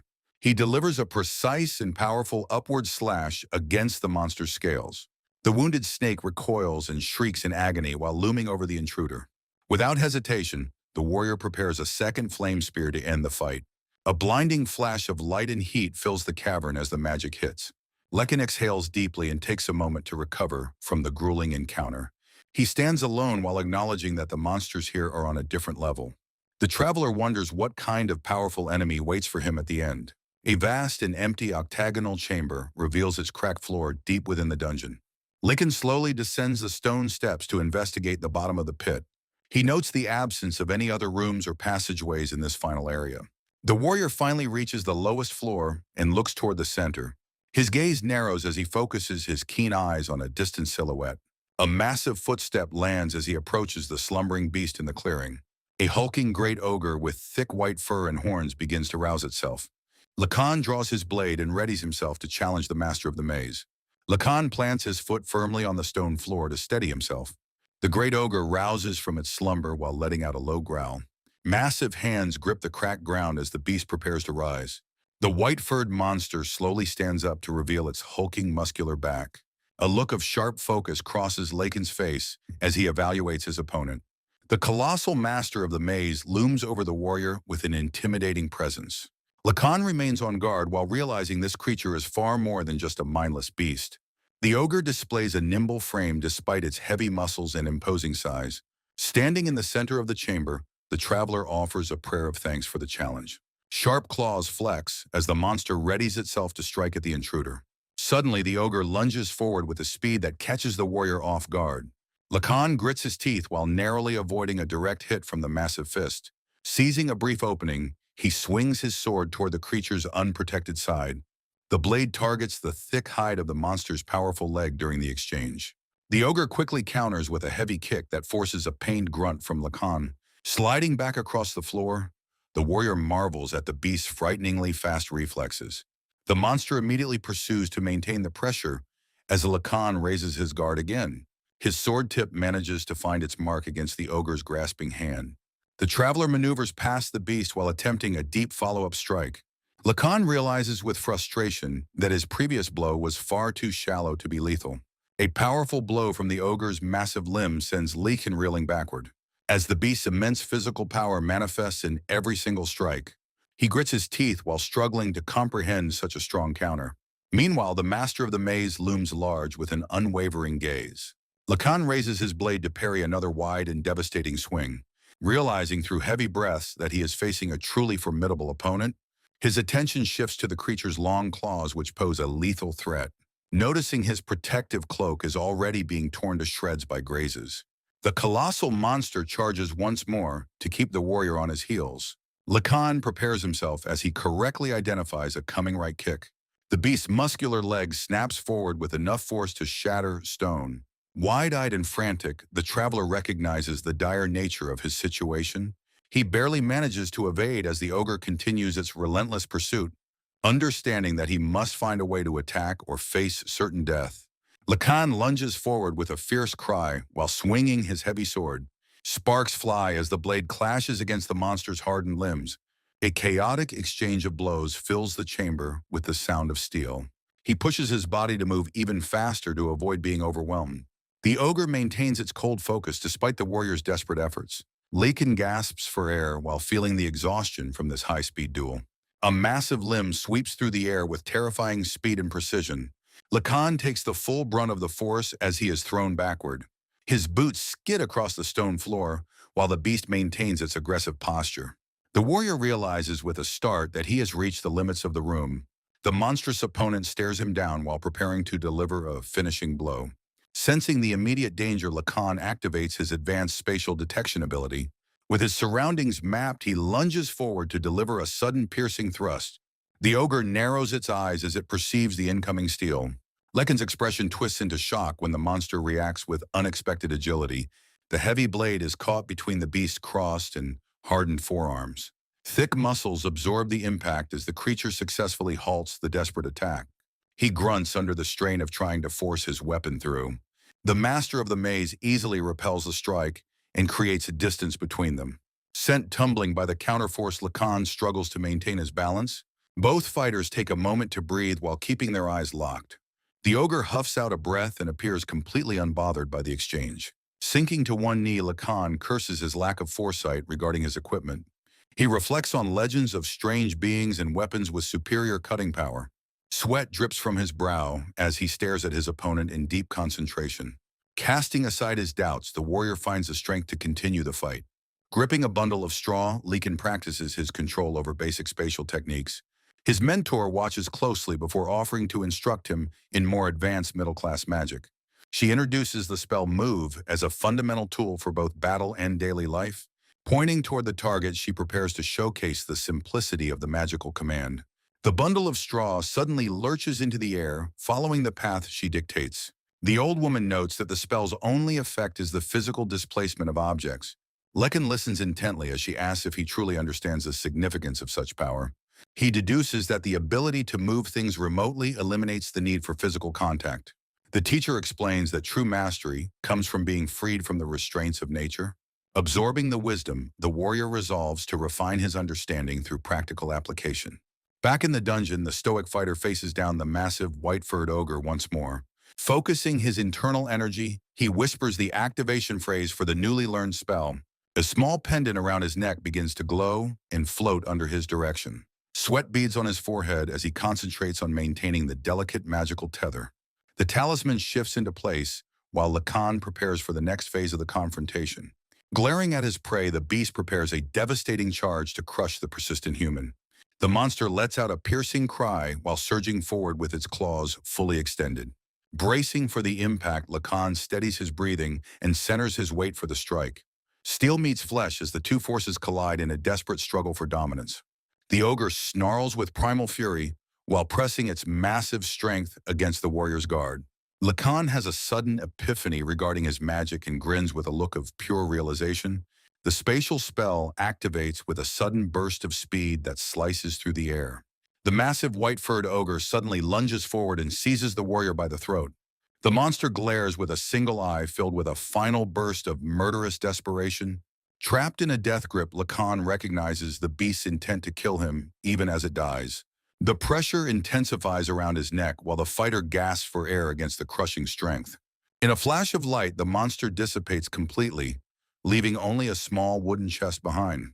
Falling backwards, the exhausted warrior hits the ground with a heavy thud after his narrow escape. The treasure box settles onto the floor, marking the definitive end of the high-stakes encounter. Lacan lies sprawled in the dust while fighting to keep his fading consciousness from slipping away. His hand trembles as he reaches for a medicinal item to heal his grave injuries. The fighter manages to bring the small crystal to his lips for a quick dose of medicine. He swallows the restorative tonic and feels the healing energy begin to flow through his veins. Resting on the cold stone floor, the lone adventurer reflects on the sheer danger of the fight. He observes his broken weapon and prepares to collect the rewards of his hard-won victory. The warrior reaches out to flip open the lid of the newly acquired treasure chest. A shimmering gold potion appears in his hand as he marvels at the quality of the drop. Reflecting on the encounter, he acknowledges the ogre was a terrifying and great opponent. Standing alone in the chamber, the fighter completes his conquest of the perilous Golber maze. The scene shifts away from the dungeon toward the rooftops of the distant city of Volker. The scene opens on the stone exterior of a refined establishment within the city of Volker. Sitting inside, Gonzo raises a toast to celebrate the successful conquest of the Golber maze. The two men converse over a quiet dinner about the extreme dangers faced within the dungeon. Leaning in with curiosity, the older man inquires about any treasures recovered from the final boss. Lacan reveals that he obtained a rare gold potion which grants a special ability upon use. Recalling the security captain's words, he notes that the feudal lord likely has no interest in such items. Silhouettes of elite adventurers illustrate the specific types of warriors who would likely purchase the rare potion. Turning the conversation back to local politics, the warrior praises the integrity of the current security captain. He looks down with a grim expression while acknowledging how the knights have ruined the town. A traveling musician enters the room and prepares his instrument for a performance near the tables. The man begins to play a melodic rhythm on a metallic handpan that resonates through the hall. Closing his eyes, the performer pours his soul into a song that captures the attention of the diners.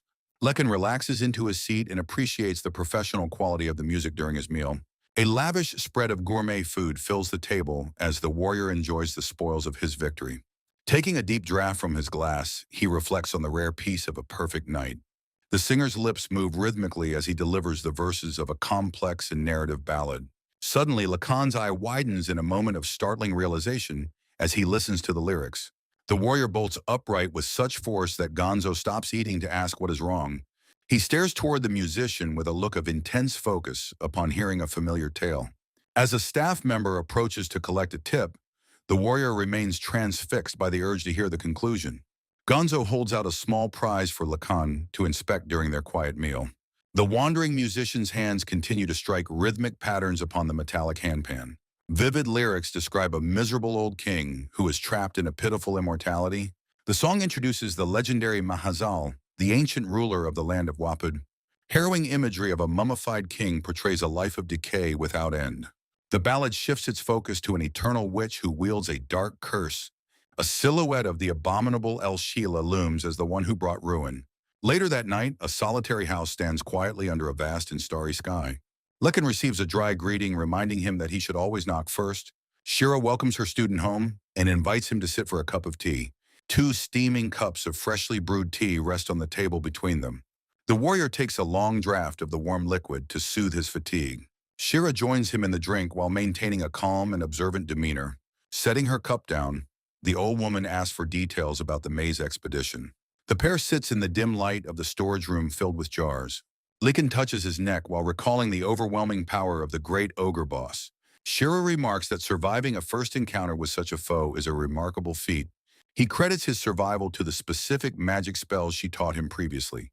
A brief moment of silence passes between the mentor and her powerful disciple. Shira focuses her gaze and asks what he really came to discuss tonight. Lekin sets a serious tone as he prepares to reveal his thoughts. He brings up the musician's song he heard earlier that evening. Shira casually acknowledges the familiar tale of the witch in the ruined country. The warrior asks point blank if her real name is actually El Sheila. With a nostalgic expression, she admits that was an old name of hers. Lacan confirms that the legendary witch in the songs is indeed his mentor. She confesses to being the witch of Wapud, despite the stories being exaggerated. The student expresses surprise at how easily she divulges such a monumental secret. He explains that her true identity makes sense of many unexplained details. Closing his eyes, he notes that his intuition confirms this startling revelation. Shira reflects on how quickly he managed to see through her disguise. Lacan waits patiently as the atmosphere in the room grows more profound. She begins to recount her history of entering the first prince's house.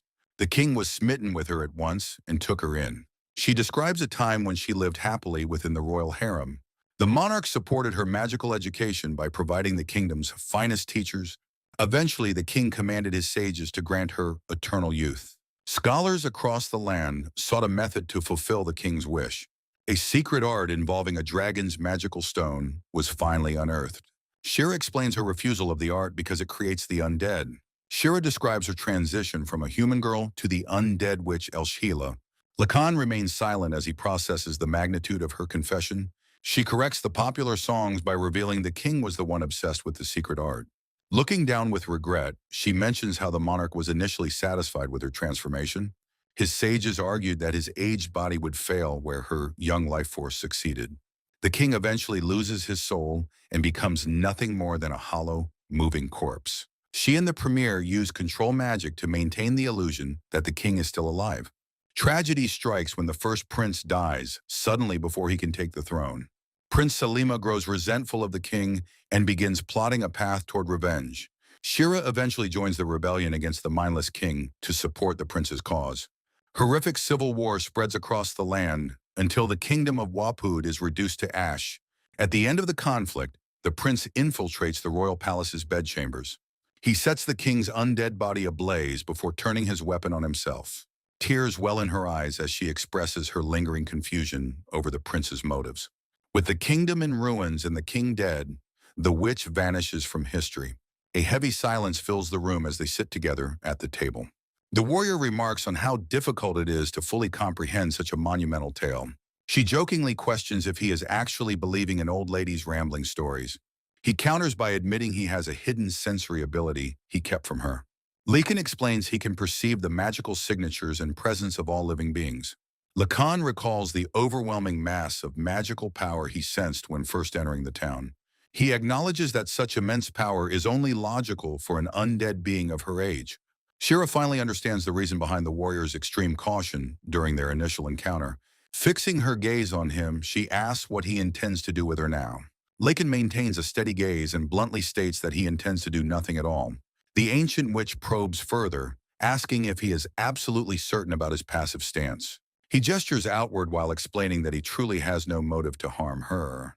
Glancing at the wooden ceiling, he confesses that a battle against her would likely end in his defeat. He looks directly at her and affirms that she is the master, providing him with vital knowledge. Because her teachings were always genuine, he expresses a desire to remain her dedicated student. Shira looks away with a softened expression and offers a quiet word of gratitude. Standing up to depart, the warrior apologizes for the long and heavy conversation they just shared. He prepares to leave the room, noting that their talk likely inconvenienced the waiting Jericho. Watching him walk away, she realizes that her feelings toward their relationship mirror his own. She breathes a sigh of relief, amused that she actually found herself mentoring an apprentice. Under the starry night sky, the schedule for the coming days is decided between the pair. Inside a room lined with storage shelves, Lacan begins supervising Ida's magical training session. Ida focuses all her willpower into her raised finger, while repeatedly chanting the activation word. Lacan observes her closely, waiting patiently for the young girl to manifest her first spell. He speaks her name as she continues to struggle with the mental strain of the exercise. Lacan instructs Ida to prioritize manipulating her inner magic over worrying about the spell's technicalities. Next, he directs her to close her eyes while focusing her entire consciousness beneath her navel. The warrior then explains that she must visualize a concentrated mass of heat at that center. She is told to guide that warmth up through her chest and down her arm to her fingertips. Watching her intently, he notices that her magical energy is finally beginning to move in the right direction. Ida reports a strange itching sensation in her hand, signaling that the energy has reached its destination. Lacan tells her to open her eyes and imagine the heat bursting out while chanting the spell. She focuses with all her might on the sensation of the heat as she shouts the command. A small, weak spark flickers into existence for a moment, leaving the young girl momentarily bewildered. Refusing to give up, she steels her resolve and prepares to gather her energy for another attempt. Ida chants the activation word again, this time successfully manifesting a bright orb of light. Both teacher and student gaze upward at the glowing sphere, hovering steadily in the air between them. The stoic warrior offers a slight nod to confirm that she has performed the task correctly. Realizing her long-held dream has finally come true, the young girl begins to cry from happiness. Lacan watches her reaction closely. Sensing the deep emotional weight behind her sudden outburst of tears, she sobs that this is the very first time she has accomplished something through her own studies. Overwhelmed by the milestone, she throws herself against the warrior and clings to him while weeping. Ida cries out that she is finally a magic user and no longer the failure she once believed. Lekin stands still and allows her to release her pent-up emotions against his chest in silence. She eventually shows off her newfound ability to conjure multiple glowing lights for a curious Jericho. Sheila praises Lacan for his successful instruction, acknowledging the impressive milestone they have just achieved. The warrior remains humble, wondering if he correctly translated the complex feelings of magic into words. Sheila emphasizes that regardless of his doubts, he has forever altered the young girl's destiny. She advises him to take proper care of her as Ida continues to practice nearby. Lacan gazes forward with a calm expression, silently accepting the bond that has formed between them. Time passes until several months later, when a bustling courtyard filled with transport wagons appears. A man in a patterned vest greets the group and confirms their identity as his escorts. He details that they will be responsible for his safety until they reach the town of Pantaroy. Sheila introduces herself under the name Nike, while shaking hands to cement their new partnership. Lacan and Ida stand ready for departure, with the young archer looking vibrant and determined. Ida's face lights up with joy as she anticipates the challenges of the road ahead. The stoic warrior focuses his piercing gaze on the path, prepared for whatever dangers may arise. The three companions walk together into the forest to begin their next grand adventure.